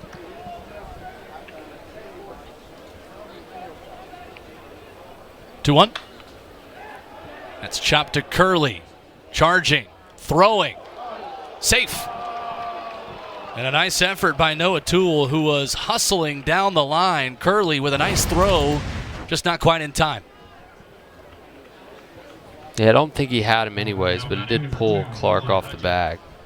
I think he said he pulled him, but he beat it. I'd be surprised if that one doesn't go as a hit. Looks that way. 4th hit of the night for the Highlanders brings up the 8th batter, Eli Hudgens, who singled, stole a base, and scored back in the second, and he ropes one over the glove of Keelan for a base hit. Chapman tosses it back in. 2 pitches and a couple of singles for the Highlanders.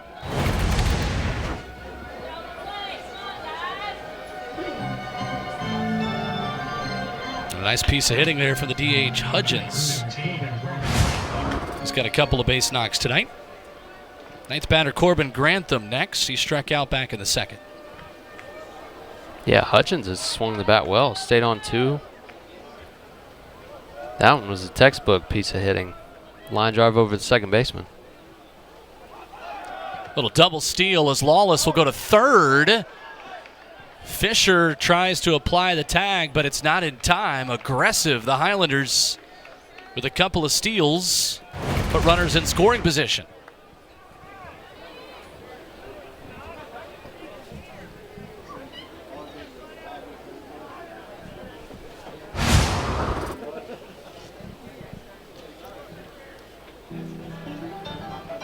Certainly got to respect this Highlanders lineup and this team that is taking the initiative and put pressure on Tennessee at every turn as Tony Vitello came out for a quick chat.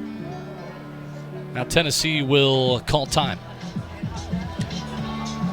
I think he was asking if that's something that they could initiate to look at, because it looked like Fisher held the tag on in case Toole may have slid past, or at least thought he did. So I think he was asking, hey, I'm not using a challenge, but if you want to take a look at it, it'd be nice. Tony Vitello comes out to talk with his infield. It does take a gaze back at the home plate umpire. That's David Bailey tonight, not happy about something. And he's still talking. Yeah, I can't figure out what he's frustrated about, but We'll make the change now, yeah. At first I thought he was just trying to buy time for the guys in the bullpen. Let's see who's coming in here. Wonder if interference, maybe? The batter in there as the throw went down to third? That's got to be it, because I didn't see anything with the runners. And Frank Anderson, who was in that conversation with Bailey, the home plate umpire, as well. So Tony Vitello will make a change and uses the opportunity to have a chat with the man behind the dish as well. New pitcher coming in for the Vols. We'll introduce you to him coming up next. Austin Hundley will get a chance to pitch here for the Big Orange. Redshirt sophomore who retired both batters he faced against North Alabama in the midweek a week ago. Allowed 2 hits, struck out 2 in 2 innings against Samford in his longest outing. This is 5th appearance of the season. Familiar last name for Tennessee baseball fans, of course, Sean Hundley. A terrific pitcher, continuing his professional career as well as we speak. But the Mount Juliet, Tennessee native. And Austin Hundley, we get a chance here. Michael Sharman finishing with 2 1/3, allowing 3 hits, striking out 5, responsible for runners on 2nd and 3rd. Yeah, an overall good outing from Sharman, but Hundley has been phenomenal to start this season. It's been good every time he's gone out there for Tennessee. They feel comfortable using him in these leverage situations to come in and get ground balls, get big strikeouts. Much like older bro, throws a lot of strikes, has a little bit of deception on the heater. Guys don't seem to pick it up very well or put good swings on it. So 1-1 pitch, misses. Has also gotten more physical throughout his time here on Rocky Top, now in his more veteran tenure. 2-1 pitch. Misses again. That is a theme for Tennessee hitters and pitchers alike when they get in the strength program here in Knoxville. I imagine there's a lot of horror stories on getting through that process, but a hallmark of a Tennessee program with Quentin Eberhardt, who certainly feels like that is a strength of Tony Vitello's team. It is. He's absolutely the best in the business. And Hundley right there, that sinker took off. 3-2 pitch, that misses, ball 4. And they are loaded with no outs here for Radford. And the leadoff man, John Keanu Perez, the left fielder, who's already been on base twice tonight. Now batting number 8, John Keanu Perez. So Highlanders turn the lineup over, have the bases juiced. Depending on how this plays out, though, the walk could end up being a good thing because now you've got force out at every base. Sure. You'll trade 2 for 1 up 9-4 anytime. Yeah, Grantham at first, Hudgens at second, and Toole over at third. Just the second walk issued tonight from Tennessee pitching. 0-1. Swing and a miss. Really good changeup right there. Do you double up here, or do you go with the fastball? That breaking balls look so good. Changeup. Grounder. Keelan to Curley. 4-6-3, and what a dig by Clark over there at first to keep that one from going potentially in the camera well. The run scores as Toole touches home. But Tennessee flashes the leather here in the fourth to limit the damage.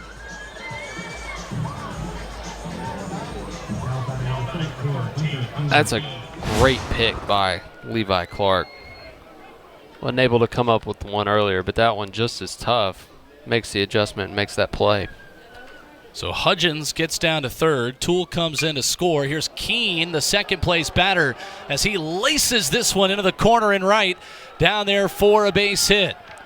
Relay into Keelan will be cut off there. A double for Hunter Keene as Radford continues to battle back. It's a 3-run game.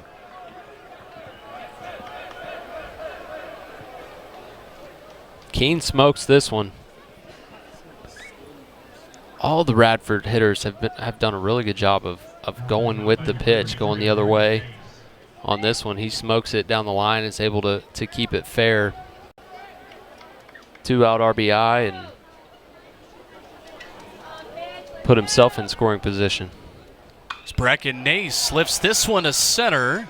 Plenty of room for Hunter Ensley, dotting the TriStar in center field. He'll reach up and make the catch, and that will retire the side. But Radford, after giving up 7 runs in the bottom of the third, continues to battle in the fourth. They get 2 runs on 3 hits, leave a man there. It's 9-6 Vols as we head to the home half of the fourth. For the Big Orange. Midweek baseball, 15 runs scored in 3.5 innings. Put on a pot of coffee and settle in for this one. Hope you don't have to go into work early tomorrow morning. 14 hits. We're approaching double-digit walks as well. Been a good display of offense for sure. Mason Hatcher continues as the arm for Radford as he misses inside to Clark, who has singled twice, scored back in the third. When you hear Tony Vitello and this Tennessee staff talk about Levi Clark, as amazing as he has been, A, they're not shocked with any of it, and B, they feel like he can get that much better so early into his Tennessee career. Yeah, and this was a guy they weren't even positive was going to make it to Knoxville. He was a high draft risk for Tennessee, but a high draft prospect for himself, and decided that Tennessee was the best route for him. And aside from getting smoked in the quad there, it's been a pretty good decision so far. Yeah. Where's 89 there on the hip? He'll trot down to first. About the only way you can get Levi Clark out right now is Reese Chapman grabs a bat.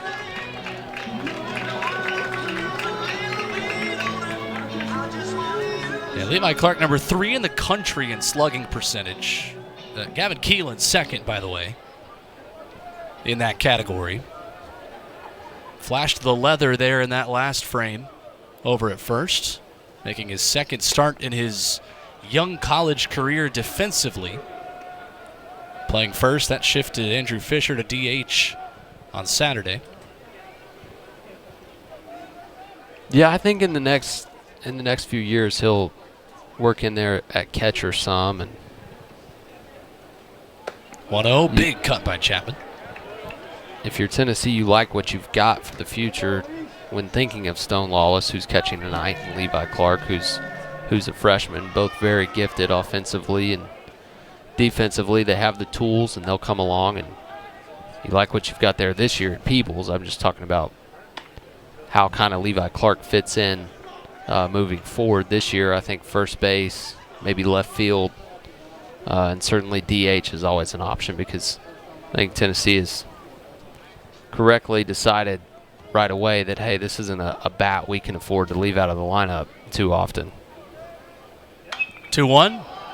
Found high and out of play from Chapman. It is incredible. You think of Tennessee's success over these last 5-6 seasons, and it is pretty amazing that Tony Vitello is just now starting to recruit to A, this new facility, and B, those first College World Series teams. In high school baseball recruiting, it starts so early that really you're seeing the fruits of those labor now and some of these young players. Yeah, and he did a really good job early on in his tenure of getting what he could. One of the first guys he signed was Garrett Crochet, who's right, in the AL Cy Young mix this year, going to be the ace for the Boston Red Sox. So that was a pretty good find for early on when you're not, recruiting at the level you are now. High fly ball from Chapman. Perez under it in left. He'll range back to his left and make a catch that was likely a bit more dramatic than he would have liked. Out number one nonetheless, but to your point, now you're bringing in number one recruiting classes, top 5 every single year. You're bringing in the best of the best out of the portal based on what you need. You don't have to bring in 20 guys out of the portal, but you go grab a Liam Doyle and Andrew Fisher, a Gavin Keelan, and some others, a Tanner Franklin who's been lights out of the bullpen, and it just seems like they hit on so many guys. Then you mix that with the transfer portal additions and Keelan and Fisher, like you mentioned, and then you've got Huntington, Tennessee's finest, and Hunter Ensley right in the middle of it. It really is emblematic of a Tennessee program that has really relied on some local guys, but also some highly touted players at the same time as well. And he's got a great state, Tony Vitello, to recruit in of high school baseball here in Tennessee too.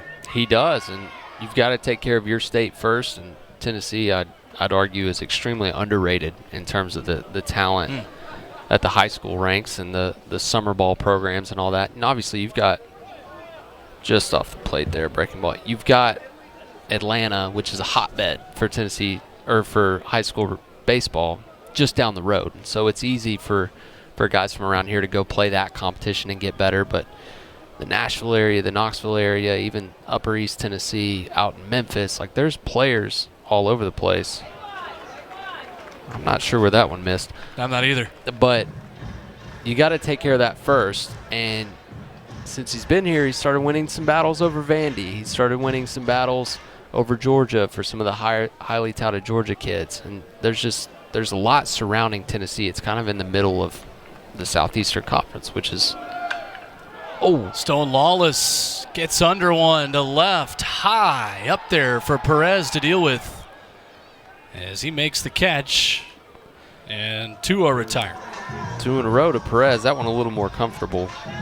It's incredible the way the baseball finds you, isn't it? You're a little uncomfortable on one of those, and it is coming right back to you the next time. Or you just got entered into the game. That's right.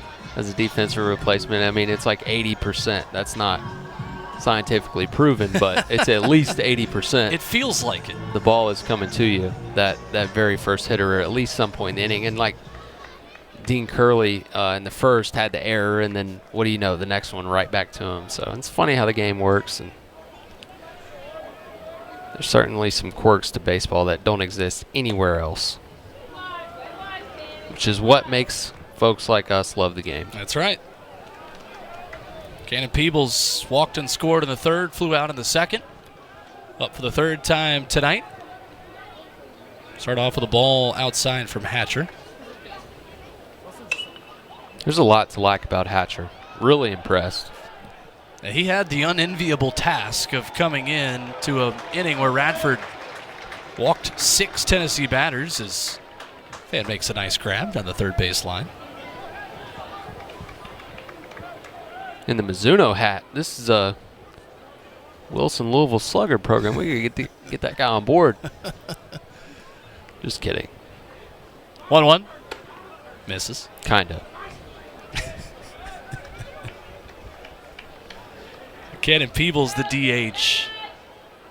Poised for a big season, and certainly didn't have some of the numbers that he would have liked last year, but there is still so much talent in the former NC State backstop, now at Tennessee, who was a big part of Tennessee's College World Series run last year.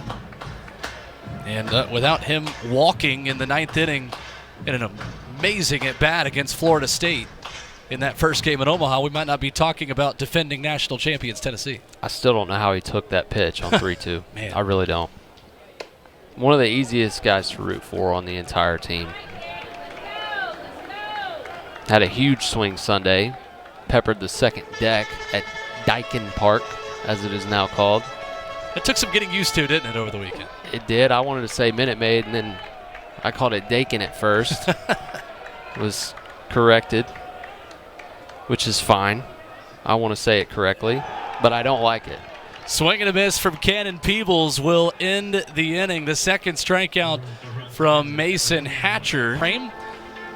And he will see 4, 5, and 6 of the Radford lineup out of the Big South Conference as we continue on a gorgeous night for baseball. Here in Knoxville, 57 degrees, a great crowd on hand to see one of the 7 remaining undefeated college baseball teams so far this season. James Ward first up, the third baseman, as Hundley starts him off with a foul ball.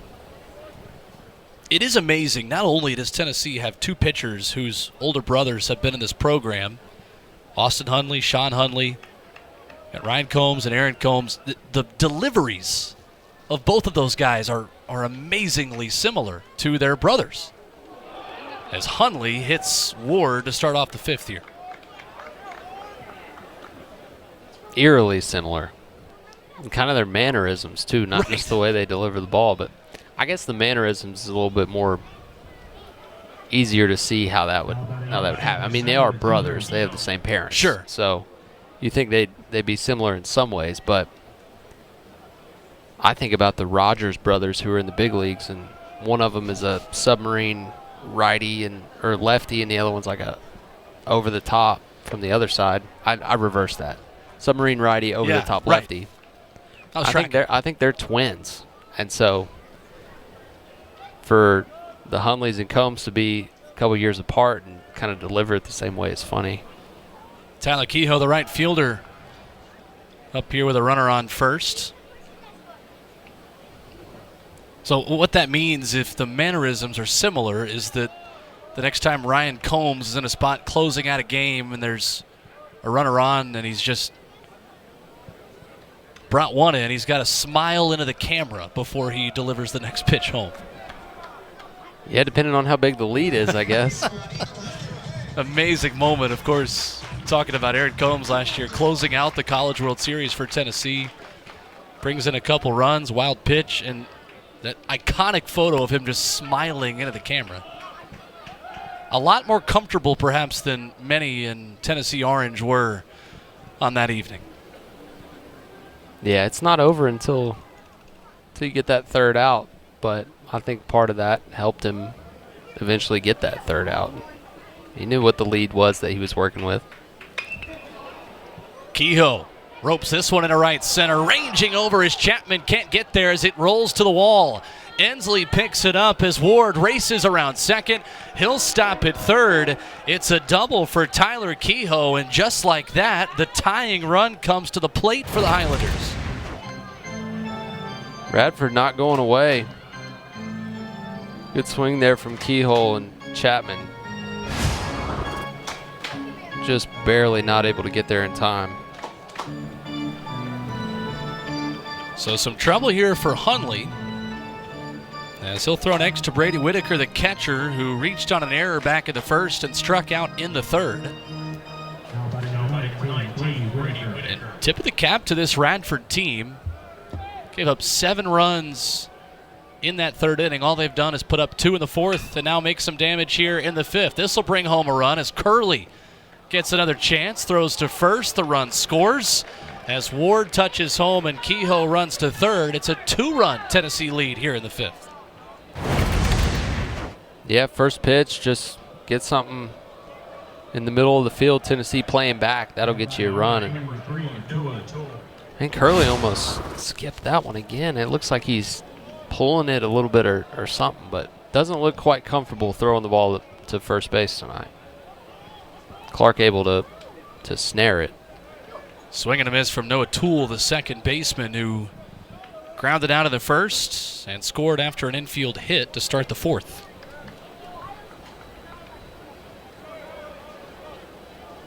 Infield playing back again, so Tennessee willing to give up run number 8 on a ground ball for an out. Game.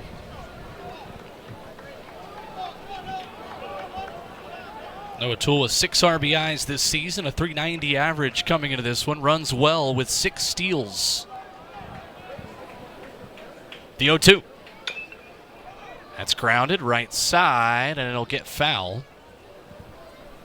Normally, you would maybe be a bit more disappointed that one didn't stay fair where you could record the out, but that run was certainly going to score, like you said there, if that one was fair.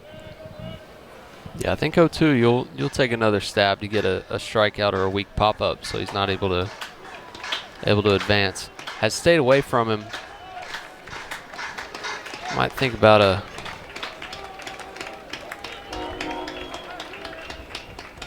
0-2 misses downstairs. Nice stop by Lawless behind the dish. Yeah, goes change up there. I was about to say heater inside and then kind of second guess myself there. 1 ball, 2 strikes, pitch home. Same spot. Now he goes to it. Hundley's definitely got some sink, but Radford's done a decent job on a couple of them, going back to the walk from the last inning. If they see it out of the hand, already on the lower half of the zone, they're able to lay off it because they know it's going to continue sinking out of the strike zone. See it up is the phrase there for a hitter. If you're facing a guy like Hundley with some tilt. So Stone Lawless will go out to talk to his pitcher Hundley, who has a smile on his face, comfortable. First earned run he has allowed this season, the run to James Ward, who came around to score just a moment ago. Talked about baseball stats we feel like we know that we don't know. I'd love to know how many leadoff hit by pitches come around to score. Oh, leadoff walks and hit by pitches, it's at least 90%. 2-2, right back where it came from, a base hit. That'll score Kehoe, and an RBI single from Noah Toole, the second baseman, has made this a 1-run game here in the 5th. Goes fastball in the outer half in a 2-2 count.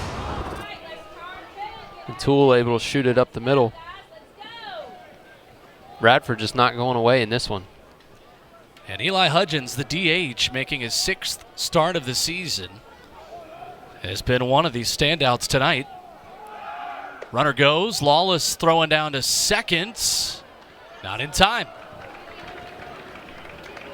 And the tying run now in scoring position for Radford.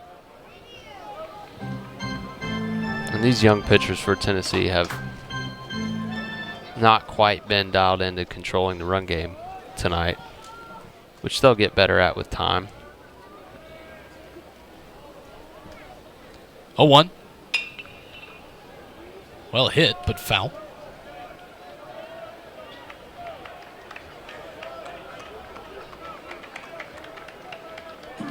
Fifth stolen base of the night for the Highlanders. Many of those have been on first pitches of counts.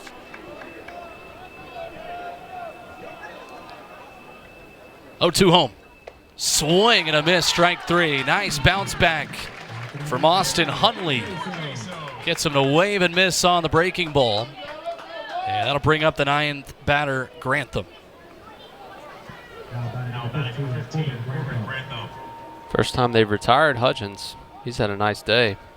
That was a big pitch.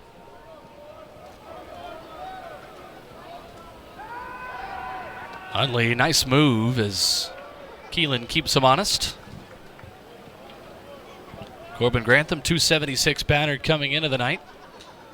4 RBIs. Walked back in the 4th. Shows bunt. Pulls it back and watches a beautiful breaking ball catch that corner.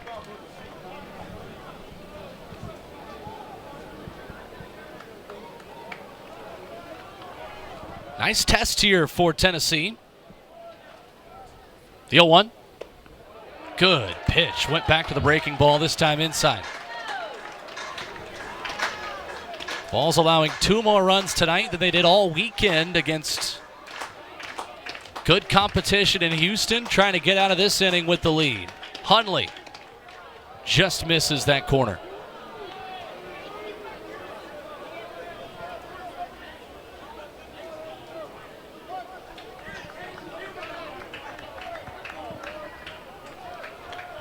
Looking for a second straight strikeout. As that one is roped into left field, that's a base hit, and that's going to tie the ball game.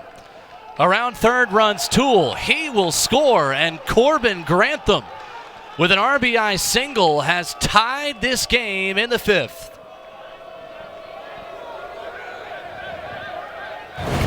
Ensley does go with the 2-strike fastball and does get it in. Just a great job by Grantham fighting it off.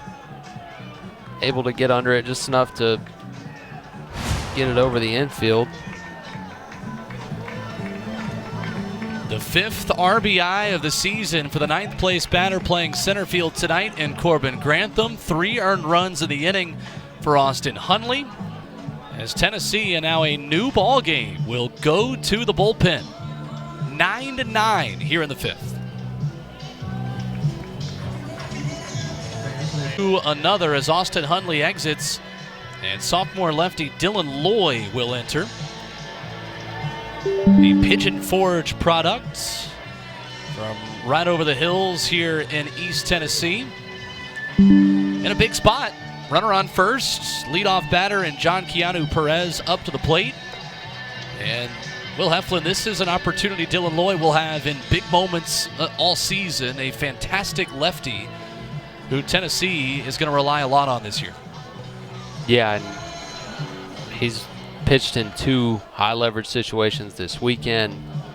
Has looked really good since coming back from a little early season soreness. Didn't throw the first week and a half, but since being out there, he's done nothing but strike people out and get weak contact. So this tells you kind of all you need to know about what they're seeing at field level in terms of the punch that Radford's coming with tonight. So going to one of your high leverage guys, I imagine they won't stretch him out more than this last out in the 5th, and maybe another inning at most. But Loy's one of your high leverage weekend arms, that's for sure. Had 2 outings in Houston over the weekend. The Pigeon Forge native through 2/3 against Oklahoma State. Struck out both batters he saw. And struck out one of the 2 he faced against Arizona on Sunday. Quick turnaround for the lefty. First pitch home, in there for a strike. Talk about winning a national championship and making a deep run in Omaha. You need guys to kind of grow up in real time and step up in big ways. Dylan Loy was at the top of that list last year in Omaha for Tennessee, as he misses with a breaking ball. 2 big outings in that College World Series championship series against Texas A&M. Yeah, and it started in Hoover with the SEC championship. Right. It's kind of his first burst onto the scene outing that is mentioned often when talking about Loy, and then carried it over into College World Series. This one's lifted to center. Hunter Ensley to the fence. He got it. We mentioned Omaha, and Hunter Ensley said, let me run that one back just like I did to win us a national championship. A big play to keep this game tied. Time it up one time. John Keanu Perez cannot believe it, but Lindsey Nelson Stadium comes alive as Hunter Ensley flashes the leather and keeps this one knotted up at 9. We go to the home half of the night. Coming into this ball game as sophomore Noah Arnett will grab the ball. He pitched a scoreless inning Friday in his 3rd outing of the season. In that Radford win over Mercyhurst. Allowed 5 runs and walked 5 to Akron in just a 1/3 of an inning through 2 scoreless innings on opening day as well against the Zips on that first weekend of the season. He will come into this one facing 9-1-2 in the Tennessee order. 2 up, Chris Newstrom Dean Curley and Gavin Keelan. What a catch. Well, we've got basically, I mean, I can't wait until somebody could put that side by side with his catch in the College World Series, but face against the fence, Hunter Ensley, he has a signature move to make some highlight plays.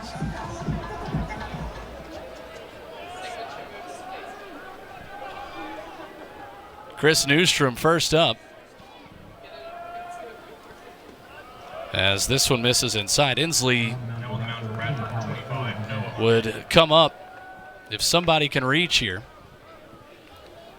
And I imagine he feels like the Incredible Hulk after that play and is itching to grab a bat. 1-0 from Arnett. That's lifted foul. It takes a special kind of toughness and just willingness to run into a wall that hard, that fast, and still hold on to the ball. That's the biggest thing about that. It's like, I don't know how you hang on. I mean, you hit it going that fast, and you just... Newstrom gets hit here. Or did he? I think it missed him. He You're ducked right. out of the way. Actually call this a foul ball. Say that. Got the knob of the bat. It's 1-2. You know, that one going that direction really reminds me of the catch that Tears made. I believe it was the North Carolina game. Or no, it was Ensley's was the North Carolina game. Tears was the next day against round 2 against Florida State. That's right. Swing and a miss from Newstrom.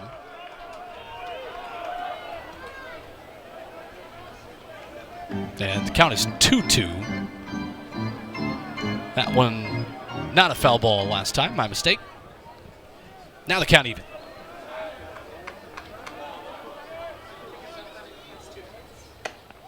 Yep. Got him looking. Nice pitch, froze him. Noah Arnett comes in, strikes out the first batter he faces. Turn the lineup card over now to Dean Curley.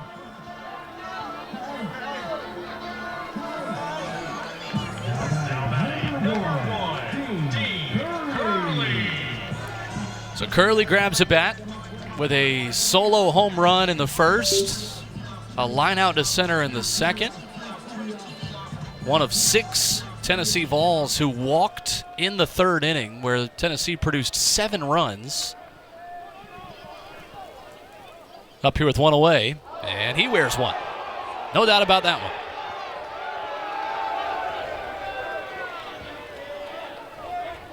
Crowd doesn't like it, but that will give Gavin Keelan a runner on base as he grabs a bat.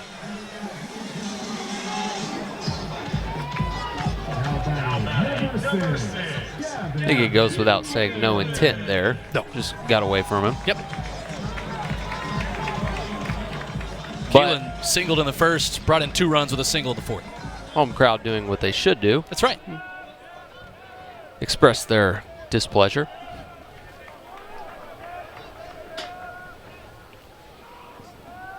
First pitch to Keelan. Misses. One of the best parts about the SEC is these guys will get to go play in road environments in front of sold-out stadiums with a bunch of people who don't want to see them do well. And that's really fun. It's more fun playing in front of your home fans, but sometimes it's nice to go try to be the enemy. Keelan, hard hit to center. Ranging back is Grantham. He'll reach up and make the catch. A loud out from the Tennessee second baseman. Brings up Hunter Ensley. Moments after flashing the leather to keep this game tied up. That's about the only way to get Keelan out right now. Let's hope he hits it at somebody, because that ball was smoked. Ensley tonight struck out looking in the first, walked and scored in the third. Popped out of the second baseman, also in the third. See if that defense translates to offense.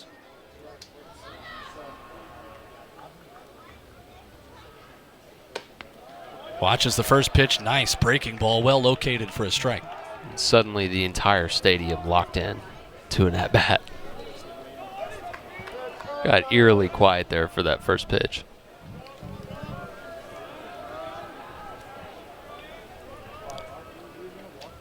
Arnett will check on the runner back at first, Curley.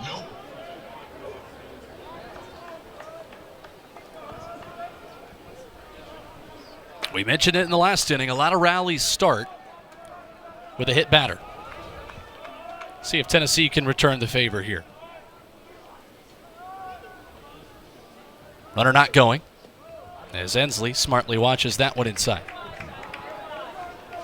Tennessee notoriously does their best work with 2 outs as well.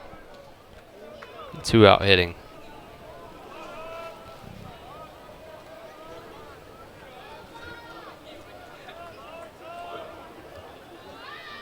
One ball, one strike. The pitch. That one misses. I imagine you've got to be still pretty jacked up after making that catch, and the adrenaline. For me, it would almost be hard to calm yourself down to put the bat in your shoulder in a moment like this. Yeah, you can see Ensley's load. He's intentionally trying to be calm. 2-1 pitch, that one misses. I mean, I don't even think his front foot is completely coming off the ground. And he's not ever been a big leg kick guy anyway, but like you said, you run, make that catch and come up off the wall, you get the adrenaline rush. You're probably taking some deep breaths and trying to get zoned in to hit. 3-1, runner goes, swung on and roped to the left field. That's down for a base hit. Around second runs Curley as the ball gets to the wall.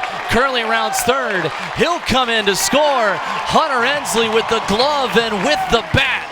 The difference tonight for Tennessee, who leads again.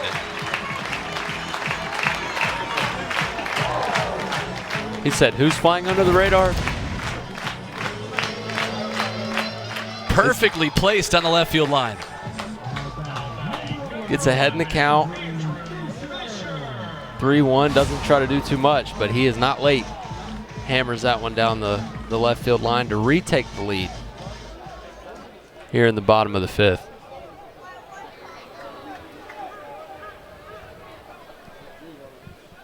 So Andrew Fisher watches the ball. Homered back in the first in what felt like a week and a half ago.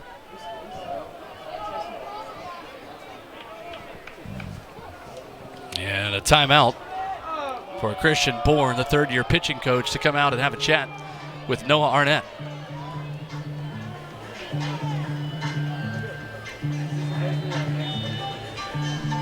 I think the headline of tonight is that Hunter Ensley hates center field fences more than anyone in baseball. He will run straight into it. I think he likes them. I think he just wants to go say, hey. That's right. He felt bad for right center. He hadn't said hey to it yet. Had to go track one down, and it's amazing. I think right now Hunter Keene is telling him, like, how'd you catch that? I think he said, hey, man, I've watched your new documentary on YouTube. It was really good. That's right. Advanced scouting. Really good, by the way. Absolutely. Need to go watch if you haven't. Fantastic stuff. As Fisher stands back in. Breaking ball misses. Ensley going to go for third here, and Ensley safe is thrown out. Thought maybe the slide could have gotten around the tag, but Ward applied it. We'll get another look, but that's another big throw by Whitaker to gun down a Tennessee runner. I think he was safe, and they're not reviewing it. Close either way. Ensley didn't protest, but his RBI single is the difference. Tennessee by 1 as we head to the 6th. Defensive arrangement here with Dylan Loy continuing on the mound. A couple of errors tonight for Dean Curley at shortstop. He is going to move to third base. Ariel Antigua has come off the bench. He is going to play shortstop. And over at first, Levi Clark was making his second straight start at first base. He will be replaced as well as Andrew Fisher will man the first base bag. Second frame of work here for Dylan Loy. First pitch to Hunter Keene, misses for a ball. Yeah, Antigua probably the most gifted defender Tennessee has on the roster. Enters the game to play short. Loy out for his second inning of work. Didn't work a full inning in the last frame, just got the one out. But comes back out for a little bit more action. Lifted to center. Ensley tracking. Makes the catch. That one much less dramatic than the last time the ball found his leather. Keene, the first out of the sixth, brings up Brecken Nace, the first baseman. Now batting number 33, Brecken Nace. Closing the book on Austin Hundley, inning and 2/3, 4 hits, 3 runs all earned, 1 walk, 1 strikeout. The only runs he has allowed all season, but Radford had his number tonight. They did, and none of it was explosive damage, but similar to how they've strung together now 2-3 spots, a 2 spot, a 1 spot. Tennessee's only had 1 scoreless inning against them. They've just put together good at bats, hit line drives, ran the base as well. I really like their offensive approach tonight. Certainly not been scared. They have been aggressive. They've stolen bases. They've bunted. Played a good baseball game at the dish. 0-2, strike 3 called. Nace struck out for the second time tonight, and a perfect pitch by the man from Pigeon Forge, Dylan Loy. Yeah, dotted there on the outer half. It says 88 on the gun, but it plays better than that for Dylan Loy. He hides it well. Guys just don't swing at it like it's 88. It gets on him, and he can throw anything in any count as well, which obviously always helps your fastball play up. But it's good to see Lloyd feeling healthy and getting back into the routine, because if you're Tennessee and you're thinking about how the season could go ideally in your head, when you get down the stretch, at least for me, I kind of envision Lloyd being what Kirby Connell was last year in terms of, hey, this guy could throw every single game. If there's a lefty we want him to get, if we want him to eat an inning or two, if there's a good matchup, or if you need to stop a run from the other team, he's the guy with the demeanor to do that. So I think they kind of want to use him in several different roles, but he's just one of those guys that's going to rack up appearances, and if he keeps getting them out, they keep saying, hey, go back out there. And it's pretty much that simple with this staff. And there's a lot of guys that can get people out, but you got to have good lefties for sure. And there's a couple of them on this staff that'll provide value, but Loy is certainly one of them, if not at the top of the totem pole. 2-2 to Ward, just misses. Crowd wanted it. And umpire David Bailey said no. It was down. Even as a former pitcher, you want that call, but I think it was just down. 3 balls, 2 strikes, 2 away against James Ward. Fouled back, we'll do it again. One other change we've just noted as well in left field. Levi Clark has stayed in the game as well, replacing Chris Newstrom. So that was 4 defensive changes for Tennessee to start this 6th inning. As Loy offers. Swing and a miss, strike 3. A shutdown inning from Tennessee's lefty Dylan Loy. 1-2-3 go the Highlanders. Into the bottom of the 6th. Tennessee will bat with a 1-run lead next. Relaxing Tuesday night. The Highlanders of Radford, Will Heflin, they had other plans this evening, didn't they? They did. They've been game from the top of the first. Scored 3 runs, and what that does for you coming in is like, hey, gives you a little confidence boost, and it kind of allows you to get into the fight, because what can happen a lot of times with Tennessee is if you don't score early and then they kind of throw the first punch there, it can kind of feel like a hill that's just too tall to climb. But they scored early, and then they do give up the 7 spot. But at that point, they've already kind of established, hey, we can put some things together offensively, and they've just kind of hung around. Andrew Fisher gets a fresh count after Hunter Ensley was thrown out trying to get to third on a ball in the dirt. As the heart of this Tennessee order gets to hit, 4, 5, and 6.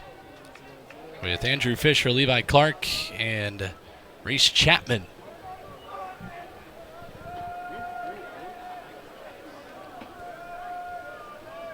One 0 to Fisher. Thought about it and watched a strike. Tennessee tonight has walked 6 times and has struck out 5 times. 4 extra base hits for the Volunteers, including 3 home runs and a Reese Chapman grand slam. 1-1 misses high and away. Tennessee just 6 at-bats with runners in scoring position in this one. They're 3 for 6 in those opportunities. You think of a game where you've scored 10 runs, you'd think you'd have more chances with runners on second and third than just 6 ABs. You do, but when you're 3 for 6 and one of them clearing the bases entirely, then I guess that makes sense. It's good baseball math. Yeah. The math is mathing. Look, I got into this to avoid numbers. 3-1 to the Tennessee now first baseman. And there's ball 4. Third time Fisher has been on base tonight. Second time he has walked. 7th walk of the game issued by Radford pitchers. And that'll bring up now left fielder Levi Clark, who plays left field once again here this evening. Started the game at first for a second consecutive contest. It's interesting. Fisher came in with 15 walks that led the team. Now he's at 17. So you see the big swing like we saw in 3-0. You see the homer. But still leading the team in walks. Kind of shows you the versatility of his approach. Yeah, there are not many guys who, with the cut that he has, are also as disciplined as he is. And after a pitch that missed considerably at 78 miles per hour, Alex Guerra, the third-year Radford head coach, is out of the dugout. He will get the ball from Noah Arnett. This is pitcher number 6, who's about to hand it off to pitcher number 7, inheriting a runner on first and a 1-0 count here tonight in Knoxville.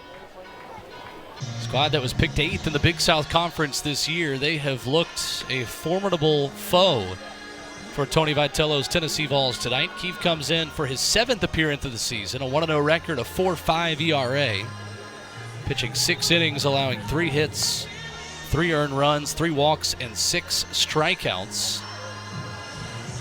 Pitched an inning on Friday against Mercyhurst, allowing 1 hit, 1 run, walked 1, and struck out 2. Pitched 8 2/3 innings a season ago for the Radford Highlanders. Season where they were 7-16 in the Big South Conference.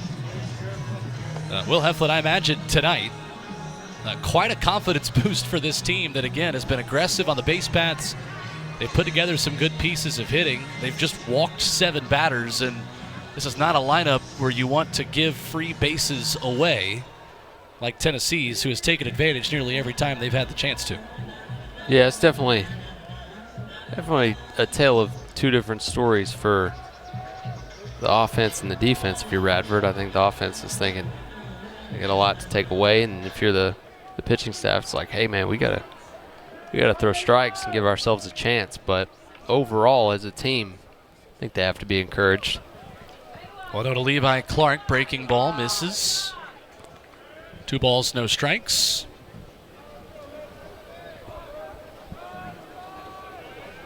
It's like the 3rd time a new pitcher has come in this game mid-count. Tennessee did it once too. How many times do you have to do that in your Tennessee career? It's not something Tony Vitello really shies away from. He's certainly willing to do it. I know I did it. I can't remember which one. I remember being pulled mid-count, because that was against in-state rival Vanderbilt. And I remember the hitter vividly. It was Austin Martin, who was drafted in the first round by the Twins, I believe. He's been sounds right. Been to the major league level.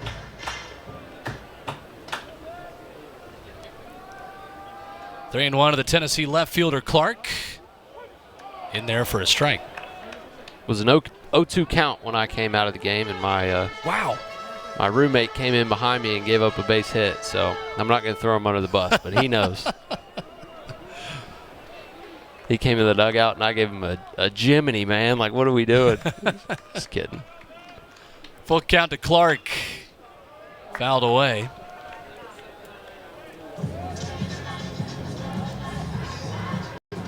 Well, and that was not the start of yours that I broadcasted 4 years ago. We were talking before this game. We knew it was going to come up at some point. I look back in my scorebook. The first page of this scorebook is 7 innings, a 1-run ball for the man sitting to my right. 4 years ago tomorrow, as Levi Clark fouls one back. You know, there's a guy hitting right now that could very well hit one about 400 feet. We don't need to roll through this at bat talking about me. Fair enough. I'm just kidding. That's a funny coincidence. That was a good game for me, and I'm glad you got to call it. It was a good one. Levi Clark's had several good games since stepping here.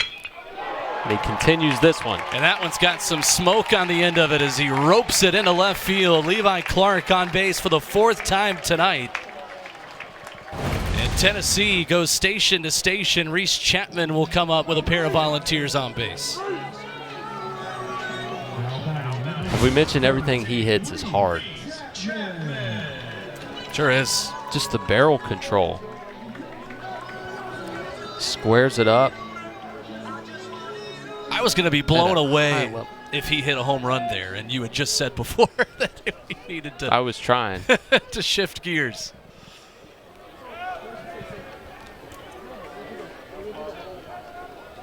I was trying. The way this thing's going, if we call it enough, we'll be right. We'll be right at least once. Misses outside. We're one away from a 20 spot. You are new to the broadcasting game. You don't sound like it. You do a terrific job, but that would be the opposite of what many of us know as broadcasters is the broadcaster jinx. That would be the broadcaster anti-jinx. Yeah, I guess baseball doesn't really have one quite as much. Baseball players, look, if we're ranking most superstitious athletes. That's true, but baseball players have got to be the most superstitious athletes there are, right? But there's no baseball equivalent to a kicker missing a field goal after the announcer says, hey, he's made 12 in a row. Or the free throw in basketball. What's the baseball equivalent there? 1-1 pitch. Upstairs, 2-1. I guess it would be something like this guy doesn't strike out. Right, or this pitcher hasn't walked a batter all year and immediately hands out a free pass. Yeah, that would be the equivalent.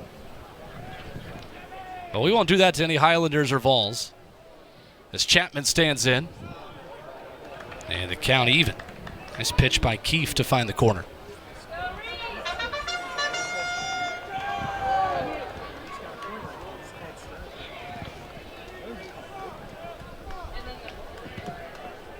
Fisher at second, Clark at first. 2-2. Almost hit him.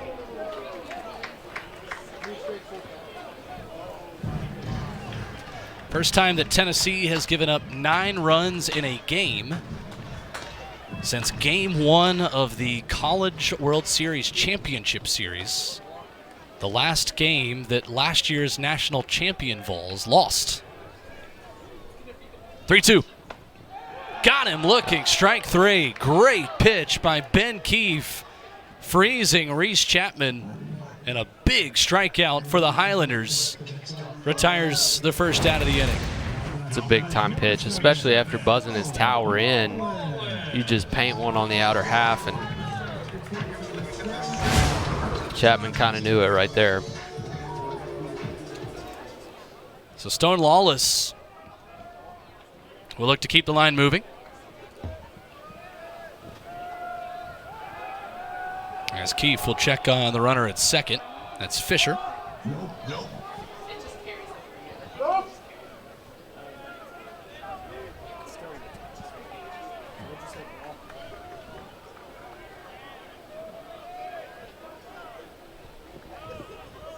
First pitch home.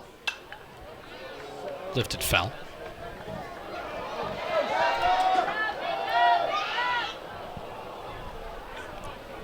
Wallace, one of 6 Vols who walked in the third.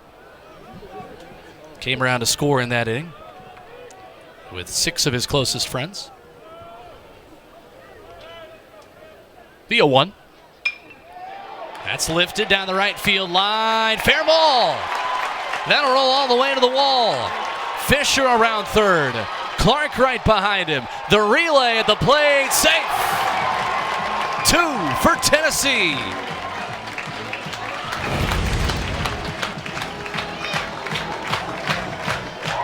Stone hits a line drive down the right field line, barely fair. Good piece of hitting there to drive in 1. We're going to get a review. With the tag being where it was, up high, you got to think he might have gotten in there, but it was certainly close. And for Lawless, who had kind of been quiet for most of the night, joins the party here in the 6th. Just staying with it, going the other way. It's again, at least RBI number 7 for Lawless, maybe number 8. Yeah, but again, these younger guys, they don't play like younger guys. That's a professional at bat, a professional approach, especially against a left-hander, because you pull off right there and you're going to roll it over. Here's a look. It's close. Oh. That left foot, I think, gets in there. I think he's out. I think he got the shoulder. And the foot was hovering. Yeah, it depends on if that foot was down initially there, for sure. Yeah, and if that's the only angle they've got, or distance-wise, it's going to be tough. It's going to be tough to overturn, but I'm not scared to be wrong. I like to say, off first glance, I'm telling you what I believe. The ball definitely beat him, and if he got him on the shoulder right there, he's out. Yeah, that's what they're going to have to decide is the tag from right this angle. There. Yeah. Now, that left foot might be in there. But home plate umpire, David Bailey is right there to see whether the swipe got him. Runner is out. A phenomenal relay as Radford saves a run. It's an RBI double, but Levi Clark gunned down at the plate. So it's still just 11-9 Tennessee. We'll see how big that proves to be, the way this one's been going. You never know.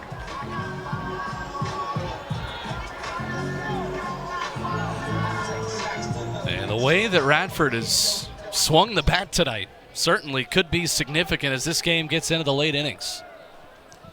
Cannon Peebles up next. And Keefe starts him off with the ball. Turns around for the first time tonight to hit from the right side.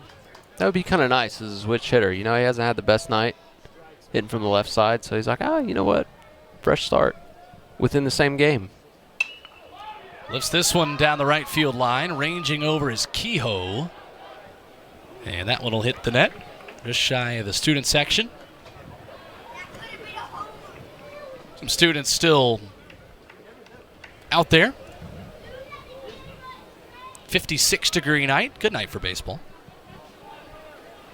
I'd imagine in about a week and a half, when the Florida Gators roll into town, that's going to be a happening section down there. Yeah, seeing the first student section in the new and improved Lindsey Nelson Stadium again will not be a fun sight for the first right fielder that's got to stand next to it. 2-1 now to Peebles. It's one thing for midweek games, for these early weekend games, that first SEC opponent, right fielder, that gets to stand out there. Best of luck to you, sir. You got to enjoy it. 2-1. Lifted in the air. Center fielder Grantham will take a few shuffles to his left, reach up and make the catch, and that will retire the side. An RBI double from Stone Lawless adds another for Tennessee, but a phenomenal relay limits the damage to just 1. We have played 6 to the 7th. Tennessee by 2. Inning. Retired 1 a couple frames ago as well. Busy midweek, busy week for Tennessee. Xavier coming up tomorrow. St. Bonaventure this weekend. Perhaps nobody happier, Will Heflin, with this score than the Musketeers, who come to town and play this Tennessee team tomorrow. 100%. They're going to come in here and try to get in on the action. Wednesday games can be the weirdest in college baseball. Yeah. All midweek games clearly can go a number of different ways, but as a fan, I've seen some peculiar scores on Wednesdays, and certainly sat in the dugout or participated for some wild scores on Wednesdays. They can be really high scoring or super sleepy. You just don't really know till they start. Tyler Kehoe, the batter, right fielder. Reached on an error in the first, came around to score. Doubled and scored back in the 5th. The breaking ball from Lloyd gets him to roll over to first, where Andrew Fisher is now stationed. And he'll tap on the bag, 1 up and 1 down for the Tennessee lefty. Yeah, since coming in, Dylan Lloyd's kind of steadied the tide on this Radford offense. And I really like Kehoe. He has looked really good in all his at-bats. And Tennessee has thrown some different left-handed looks at him. But Keene, Kehoe, Toole, there's some athletes on this Radford squad. You can see why they're able to scratch together runs. It'd be interesting to see what kind of damage they can do in the Big South. Maybe finish a little bit higher than that preseason prediction would have indicated, which happens in every sport. That's why it's a prediction, and you go play the games and actually find out on the field. But Brady Whitaker, the backstop, fouls this one back. Dylan Loy has retired 5 straight, starting with that incredible highlight catch by Hunter Ensley in center, back of the 5th.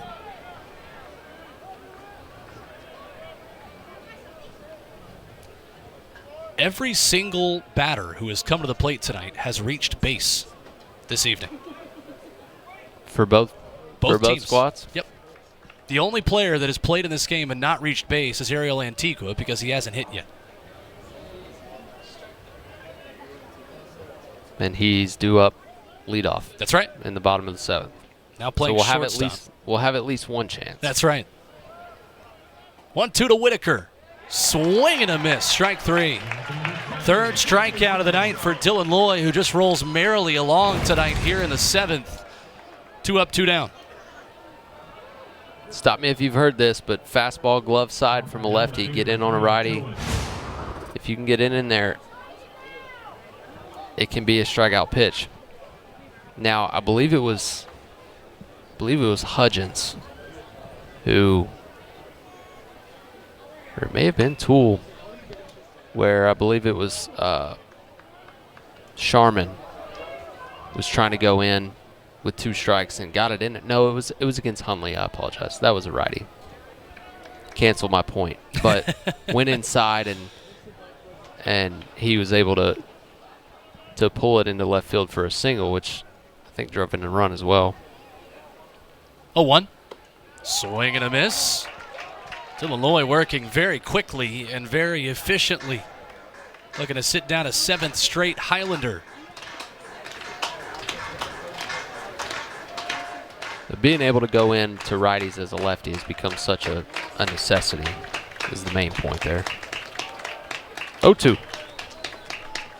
Here's Loy. Got him looking. Strike 3. Dylan Loy, terrific out of the pen tonight for Tennessee. He's sat down 7 in a row. 2 straight zeros on the scoreboard. It's stretch time in Knoxville. 3 errors in the first 2 frames for Tennessee, who's played some clean defense since then.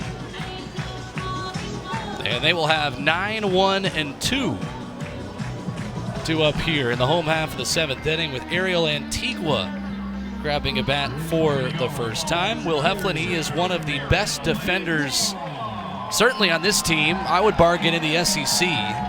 And the bat maybe starting to come along a little bit, which would be a very welcome development for Tony Vitello in Tennessee to be able to put his glove in the lineup against elite SEC teams. And he serves that one on cue into right field. That'll get down for a base hit. And Antigua will scamper back to first with a leadoff single. He almost crossed paths with the ball right there. Got hit on his way back. That would not have felt good. Ariel Antigua right on cue. Hits a little cue shot out into right, but now everybody who has been in the game has reached base. That's right. So thank you, Antigua. Keeping the line moving. But you're right. The defense is phenomenal. And since he's been on campus last year as a freshman, they said there's a hit tool there. He's got strong hands. Like, there's more power than his frame would lead you to suggest. But had a thumb wrist type injury headed into last year, so didn't get some early at bats, and just needed more time to develop as an offensive player. And I think the future is bright for Antigua, but much like Chapman or some of these other guys that have had to kind of wait their turn, he's kind of providing value wherever he can until he can get in there as an everyday player. 1-0 to Dean Curley fouled back.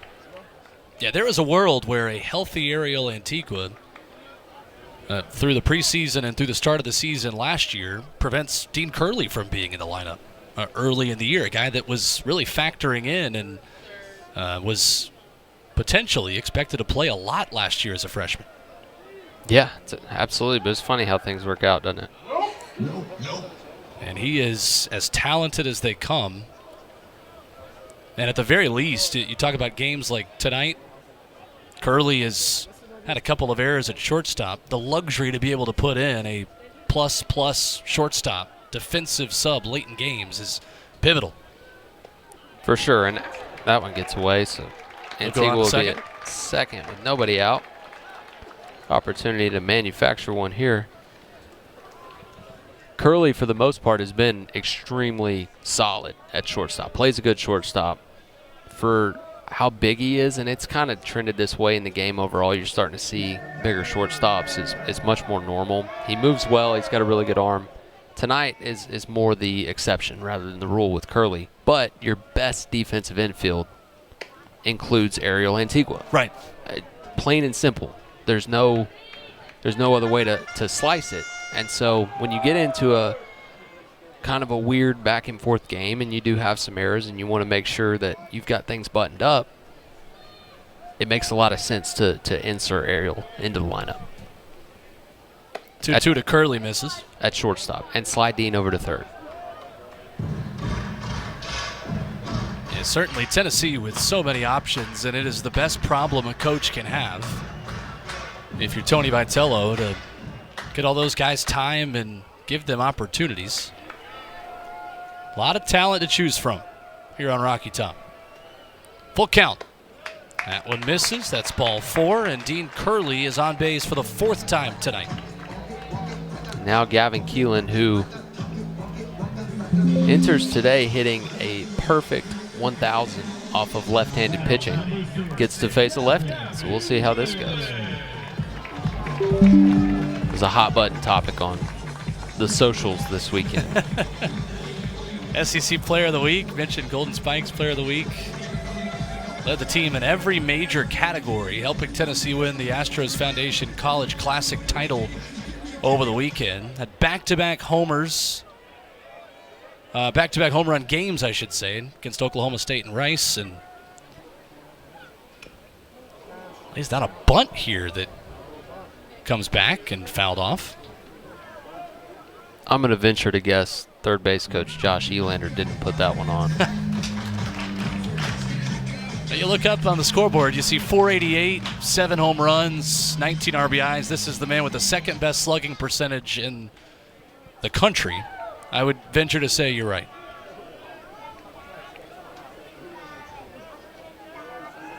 I'll check on the runner Antigua back in second. He's in. It's interesting. Tennessee knew they were getting a really good baseball player and a great hitter in Gavin Keelan. But he had 9 home runs in 2 years prior to transferring to Tennessee, coming over from Louisville. Swing and a miss. It felt like he had that many last weekend. He had 4, but you do that in 3 games. It certainly sends a statement to the rest of the conference. It does, and being a third-year player, you've matured a little bit physically, and working with the guy we've mentioned, Quentin Eberhard, a couple times. Ooh, almost gets away there. Working with him through the fall, the nutrition team that gets a lot of credit for these guys and their how in shape they are and how strong they are, and then the approach that comes with hitting in a Tennessee lineup, and also the environment to hit it. Like, people make jokes about the ballpark and it being a Little League ballpark. It's not a Little League ballpark, but it is a bandbox. Right. It is a good environment to hit in. It's at the bottom of the road here. It's kind of a bowl that's a little bit protected. Like, there's not a lot of wind, and a lot of times it can blow out to right, and it's a touch shorter to right, which is okay. You know, that's the nuances of baseball, is different parks have different dimensions. But just for whatever reason, the ball flies here. In Louisville, complete opposite. Right. Super windy. Yep. Out in the open. Yeah. That's why he came into the year with so many doubles. You think, okay, there's probably more homers in there. Sure. Like, we're not saying he's going to hit 40, but I think there's certainly potential to see 15 to 30, 15 to 25. Absolutely. 30 would be an absolutely electric number, but when you got 7, that's a decent little head start to roll with. So I think somewhere between 15 and 26, 27 by the end of the thing is a reasonable estimation. 2-2 to the former Cardinal. With 2 on and nobody out. That one misses. Tony Vitello said over the weekend, he's in a good position to strike the ball as well as he can. He said he's strong enough, but I think it's more of the precision over power, if you want. He said, I'm not calling the guy strong. He went to the right side and left side, but for me, he's got the ability to drive the ball. High praise from the Tennessee head coach. Runners go, and it's ball 4. Keelan, with a watchful eye, will get to walk on down to first, and there is a ball at every base now for Hunter Ensley.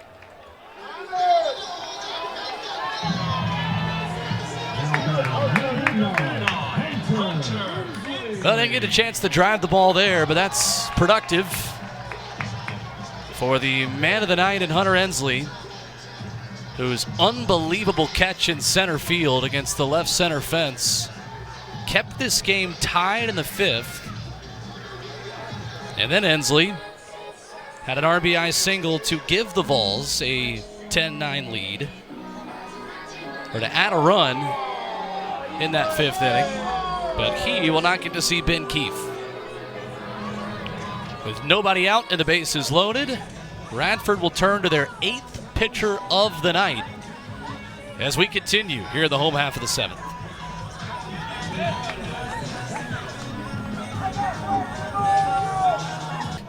To make room to write the name Jack McDonald, who comes into this game on the mound. Struck out the side in his 1 inning on Saturday as a part of that sweep against Mercyhurst. Went 2 2/3 of the opening day win over Akron in that doubleheader back at the beginning of the season. Got the loss in the last midweek game for the Highlanders at James Madison, allowing 3 runs in an inning and a third.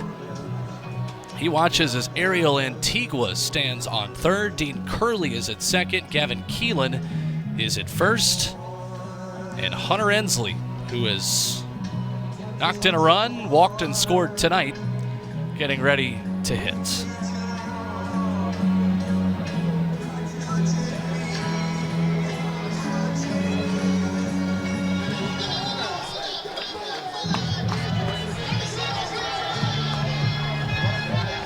fifth appearance of the season for McDonald, 0-1 at 8.44 ERA and 5 1/3 of work. He has given up 5 earned runs.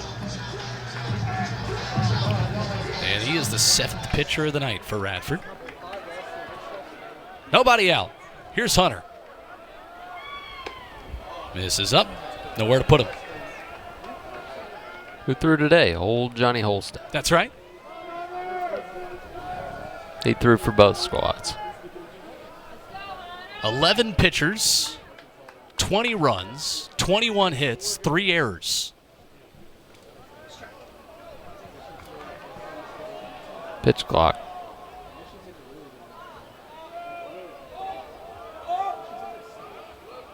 And ironically, stepping off to slow down the game gets you a free pass on the rule designed to speed up the game, which is funny. 1-0 pitch misses. Yeah, you liked to just keep it rolling. You like to work quickly. Yeah, I never needed a pitch clock. Don't have time for that. 2-0 to Ensley. That's in there for a strike. 87 miles per hour, much to the dismay of many in orange. Yeah, that's one of those ones over the past couple years with the TrackMan evaluations becoming so big that you've seen called more for strikes because it will show up on the report as a strike, as will that one being right down the middle. The high strike is kind of being called more, whereas before, really, you wouldn't get that call, but you may get a ball or two down in the zone, whereas now the down in the zone kind of seems tighter than it used to be. That one outside, full count, and nowhere to put Hunter Ensley. On a night in midweek baseball where it has been carnage in the SEC. 7th-ranked Florida falling to UCF. LSU down to North Dakota State. Tennessee in a battle with Radford. 3-2. That misses, and that will score a run. A bases-loaded free pass for Hunter Ensley. The 3rd Tennessee walk of the inning. And the Volunteers tack on another. Yeah, welcome to midweek baseball. If you like runs, Tuesday's your day. That's right. You've come to the right place this evening at Knoxville. UCF put up 13 on Florida. Kentucky scored 16. Dallas Baptist put up 11 on Oklahoma. Looks like LSU, North Dakota State might be first one to 15. There's a strike to Andrew Fisher now at first base for Tennessee. Which some Vol fans may take an interest in based on the latest D1 rankings. That one 9-5 North Dakota State in the bottom of the 4th. Down in Baton Rouge. 0-1 lifted high in the air. Deep to right field. And Andrew Fisher hits it over his picture on the scoreboard. A 2nd grand slam of the night and the 6th of the season for Tennessee.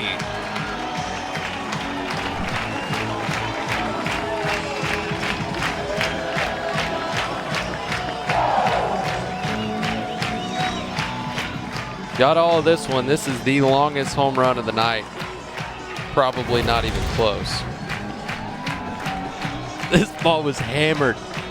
Fastball middle in. Gets the hands inside of it. He only had 5 RBIs leading up into this point on 3 homers. He figured, I'll just go ahead and add 4 to that total. Try to make it a little bit more proportional. So Fisher has 3 home runs now in the last 2 games. Rudely introducing himself to Jack McDonald and bringing in the 8th Radford pitcher of the evening. Tennessee by a touchdown and an extra point. We'll introduce you to the new pitcher coming up.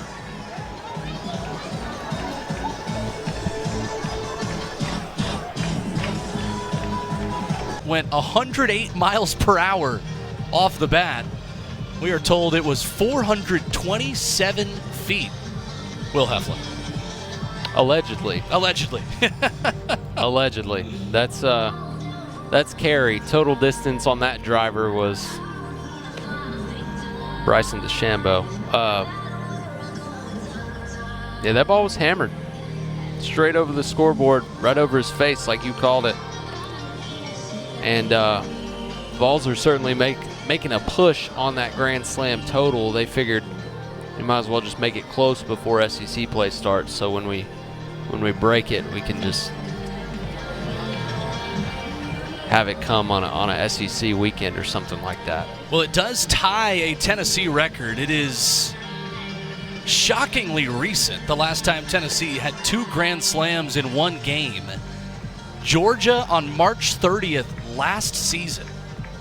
Dylan Dreiling and Dalton Bargo had Grand Slams in the same game just one season ago. I would bargain, Will, there are 100 teams that have never had 2 Grand Slams in one game. Tennessee has done it within the calendar year.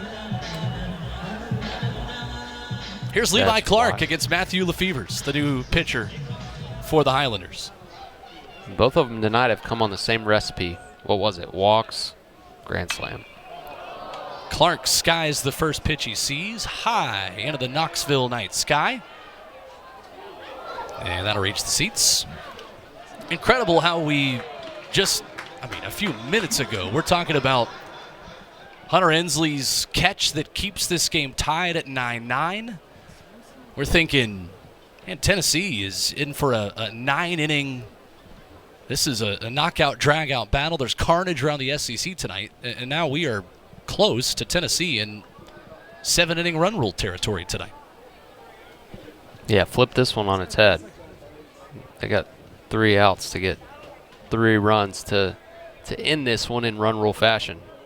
That is wild, though, and you're right. Hunter Ensley's catch is the turning point. It's kind of weird to talk about on a night where you see 2 Grand Slams that probably being the play of the game. Right. But when you think about momentum and morale in the dugout, it's hard to argue because since that catch, Tennessee's on a 7-0 run.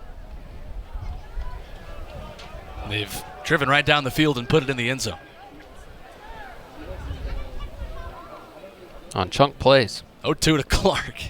This is low. This ain't no 3-yard in a cloud of dust football team right here. It's an offense that Josh Heupel, and I'll throw Kim Caldwell in there as well. Be very proud of. Absolutely. 1 ball, 2 strikes. Clark just absolutely tattoos one foul. And it is amazing. We make that point. And Rick Barnes, Tennessee basketball in contention for a #1 seed in the men's basketball tournament. When they're going right, they're as electric as anybody as well. No doubt. The team is built on defense. It truly is an everything school here in Knoxville. As Levi Clark watches a ball count even. But even to that point, these teams aren't just good. They're exciting. They're high scoring. It's entertaining. It's fans in the seats. It is a good time to be a Vol. As Clark had to jump out of the way.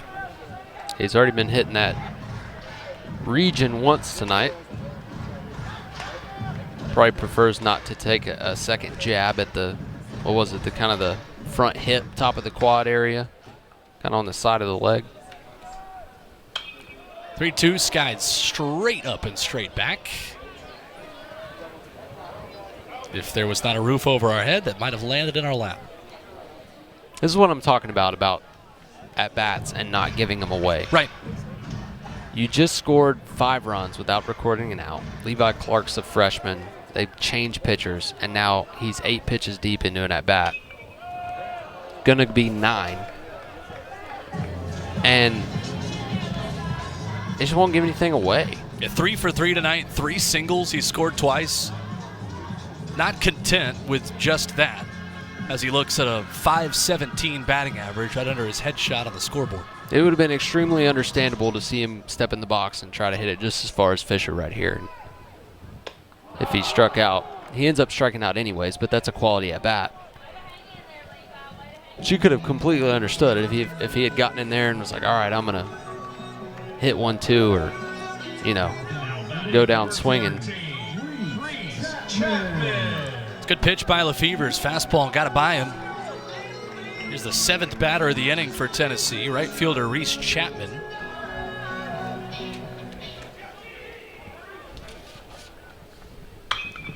And he chops one down the first base side, just foul.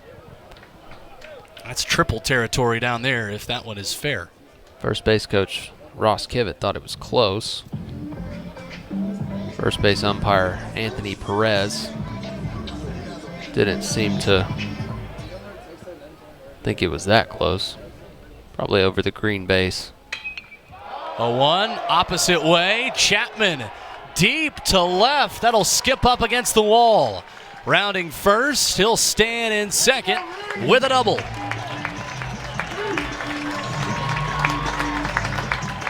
Yeah, this has been the biggest development for Reese Chapman this year, is the ability to hit the ball to all fields. It's a double the other way here. Just stays through it, and he's strong. I mean, you can see the power. That's no doubt. That's a ball that he didn't completely square up and kind of sliced it a little bit,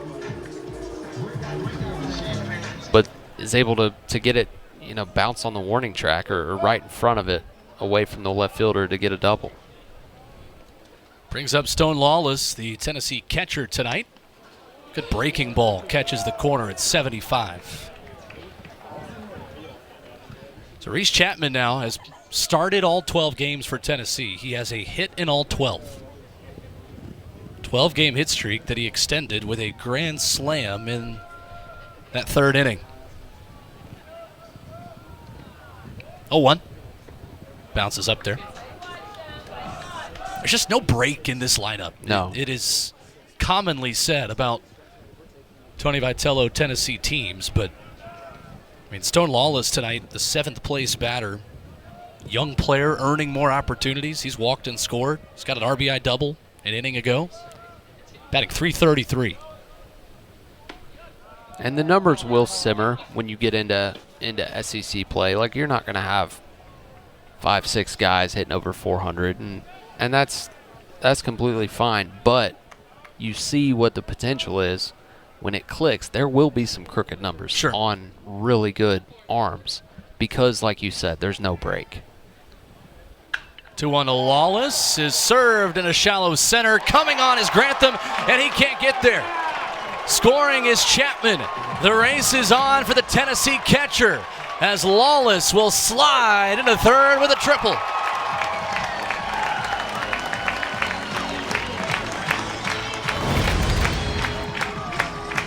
This is a great swing, but Chapman gets absolutely bailed out right here. Look at this. There's one out. He doesn't even look.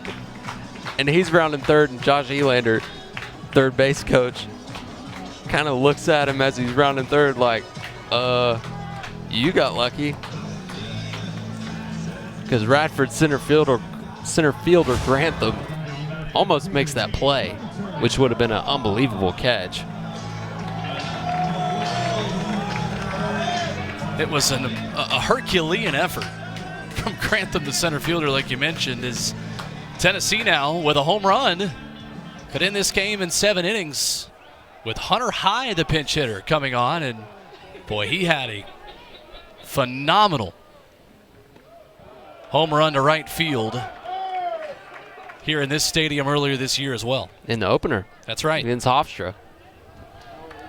Head coach for Tennessee, Tony Vitello, said after the game he was pretty positive that's as far as Hunter High can hit it. And if true, it's not a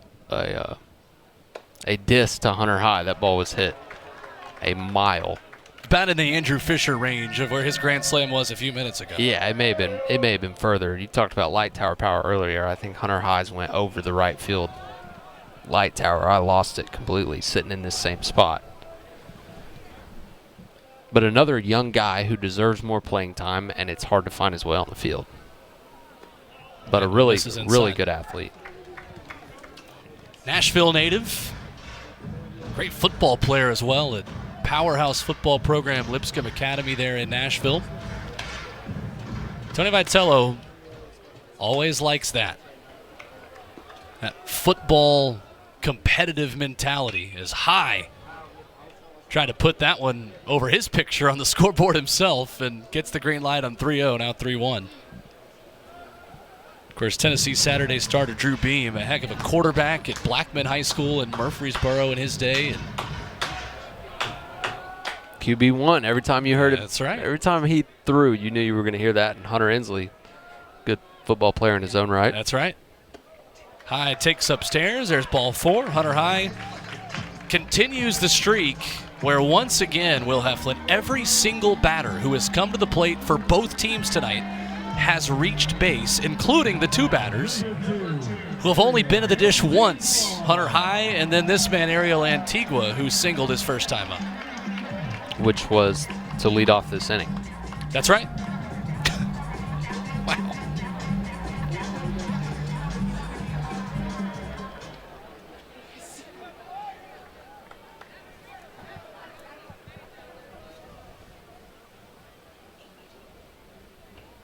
First pitch. Good breaking ball. Matthew Lefevre's righty pitcher. Scored so many runs, I had to put the L's up to remember which side was left and right.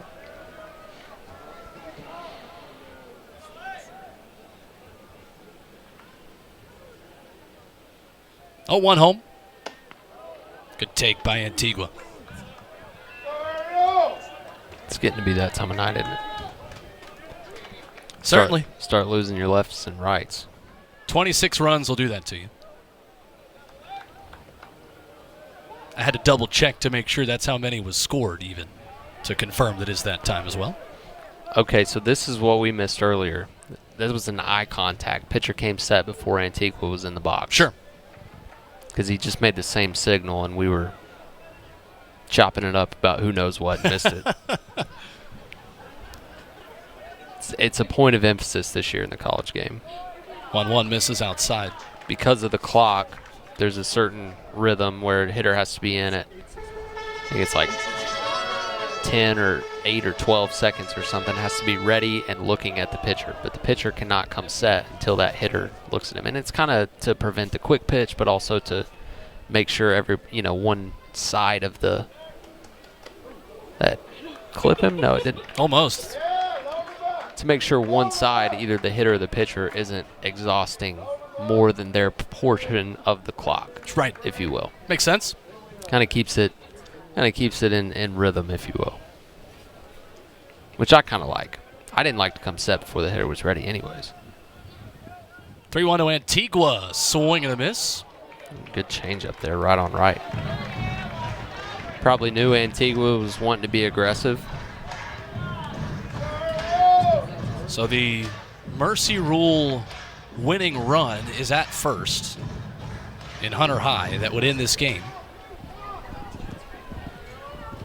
3 balls, 2 strikes, pitch home, runner goes, swung on and lifted, deep to right. Kehoe ranging over to the line and foul ground, can't corral it. Well, that one just kind of drifted, and it was a windy day in Knoxville. It hasn't been windy all night, and I think the wind played tricks that time on the Radford right fielder. Yeah, it's kind of snuck back up on us, and it picked up here in the last several minutes, and Kehoe looked like he was tracking that one the whole way, and then finally gets into position to make the catch, and I don't think he realized how close he was to the wall, and then kind of had to brace and stab for the ball, and it just kicked off his hand there, but Antigua gets new life.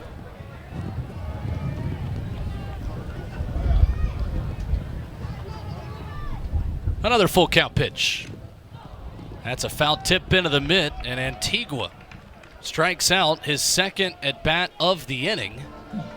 We'll bring up the leadoff man, Dean Curley, who has scored 3 times tonight, including a home run back in the first.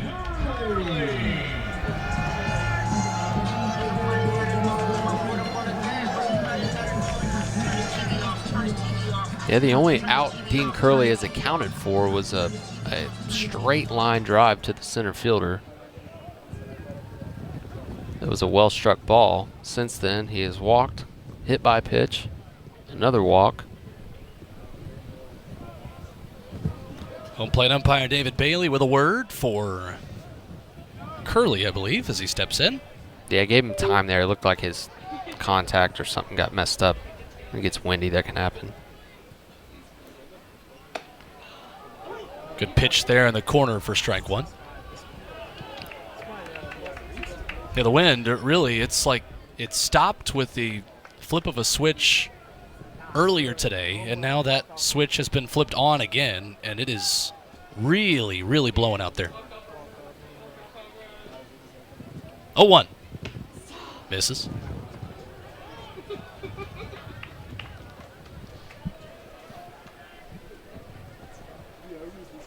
"17 runs on 15 hits tonight for Tennessee, who is 6 for 12 with runners in scoring position tonight." 1-1 just misses at 87 miles per hour. Curley 1 for 2 today, but he has lived on the base paths. Seeing the ball really well to start this season.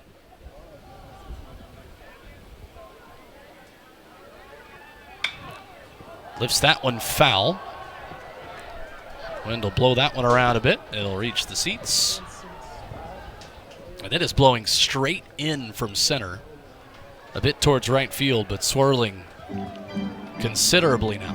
Yeah, it's all over the place. I think anything that's hit on the line or right of first base is going to blow way out into foul territory. 2-2 to the Tennessee leadoff man. Misses away. So Hunter High will get a head start over there at first, which could mean a ball in the gap could end this game as well. How many 3-2 counts do you think there have been tonight? Quite a few. I'm running out of ink in my pen to write down the things I'm tasked with remembering. That one I have no clue. 3-2 to Curley. Runner goes, roped down the right field line. Foul. That one was scalded by Curley.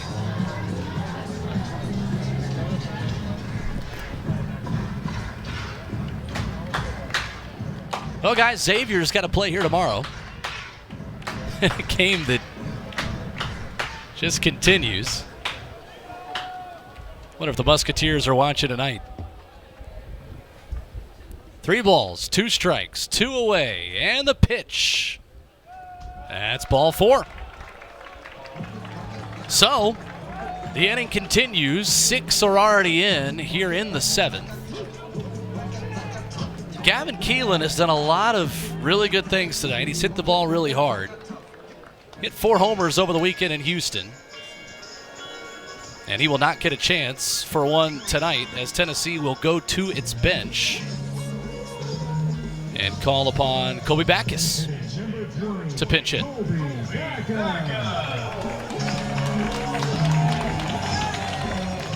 Redshirt senior from Johnson City. 3rd Tennessee pinch hitter of the night.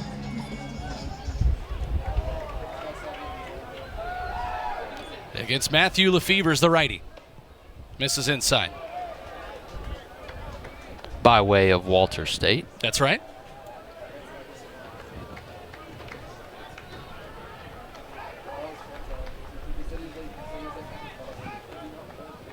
The 1-0.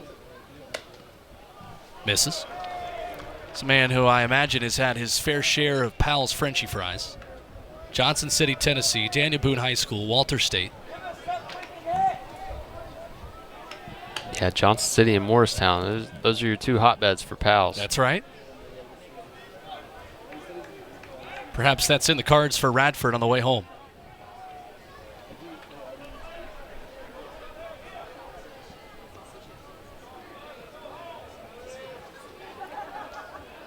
Back is certainly with the power to end this one.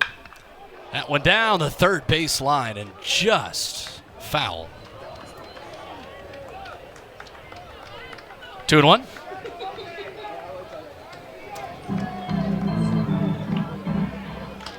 Look, you stick around close to 10 p.m., we talk about pals and a catcher triple in this inning. We've got it all for you tonight on a Tuesday. That one misses again. 3-1, according to David Bailey.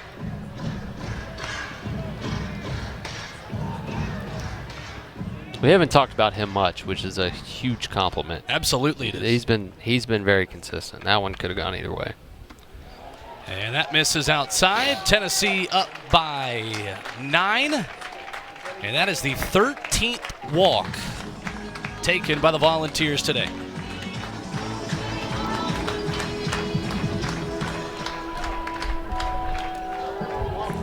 And Tennessee will go to its bench once again. It'll be redshirt freshman Blake Grimmer, who replaces Hunter Ensley.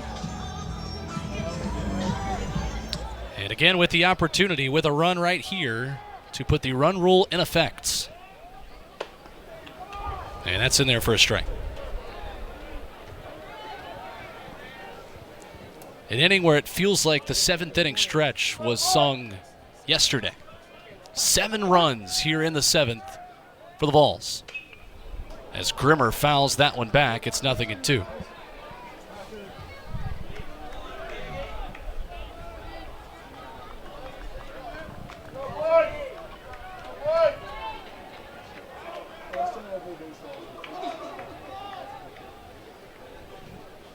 Oh, 2 to Grimmer.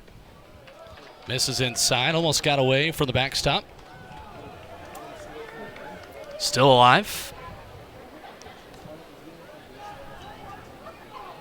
Is that still Whitaker back there? I believe it is. And grinded this one out. Absolutely. Took one off the throwing hand earlier in the game. 1-2. Fouled back. We'll do it again. Mentioned Tennessee 6 for 12 with runners in scoring position. They're batting .421 tonight. 8 for 19 with runners on. And 4 for 9 with 2 outs. 1-2. Almost hit him.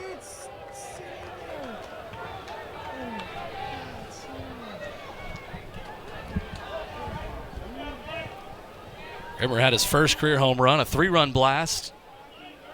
That second game against Hofstra, 18-1 win. 2-2. Just misses, nowhere to put him.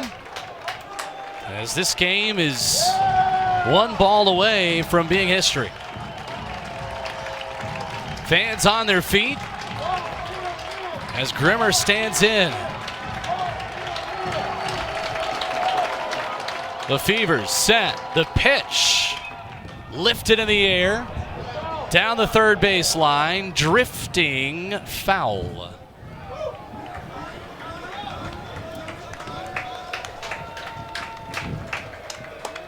Game that has had a little bit of everything. We'll do 3-2. It's close to being over, or we could be playing a couple more. Let's all find out together. Blake Grimmer, full count, 2 away, pitch home, lifted in the air, deep right field. Blake Grimmer, the 3rd grand slam of the game for Tennessee. Are you kidding me?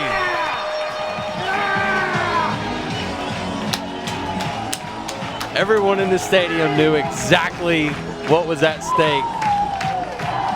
And Blake Grimmer delivers. Ball game. An unorthodox walk-off, but it is a walk-off nonetheless. No doubt. Watch it fly away into the Knoxville night sky. Blake Grimmer sends everyone home, capping off a 10-run Tennessee 7th. Will Heflin, that was unbelievable. 3 grand slams. Can't say I've ever seen that. Don't know that I'll ever see it again. But I got to tell you, had fun.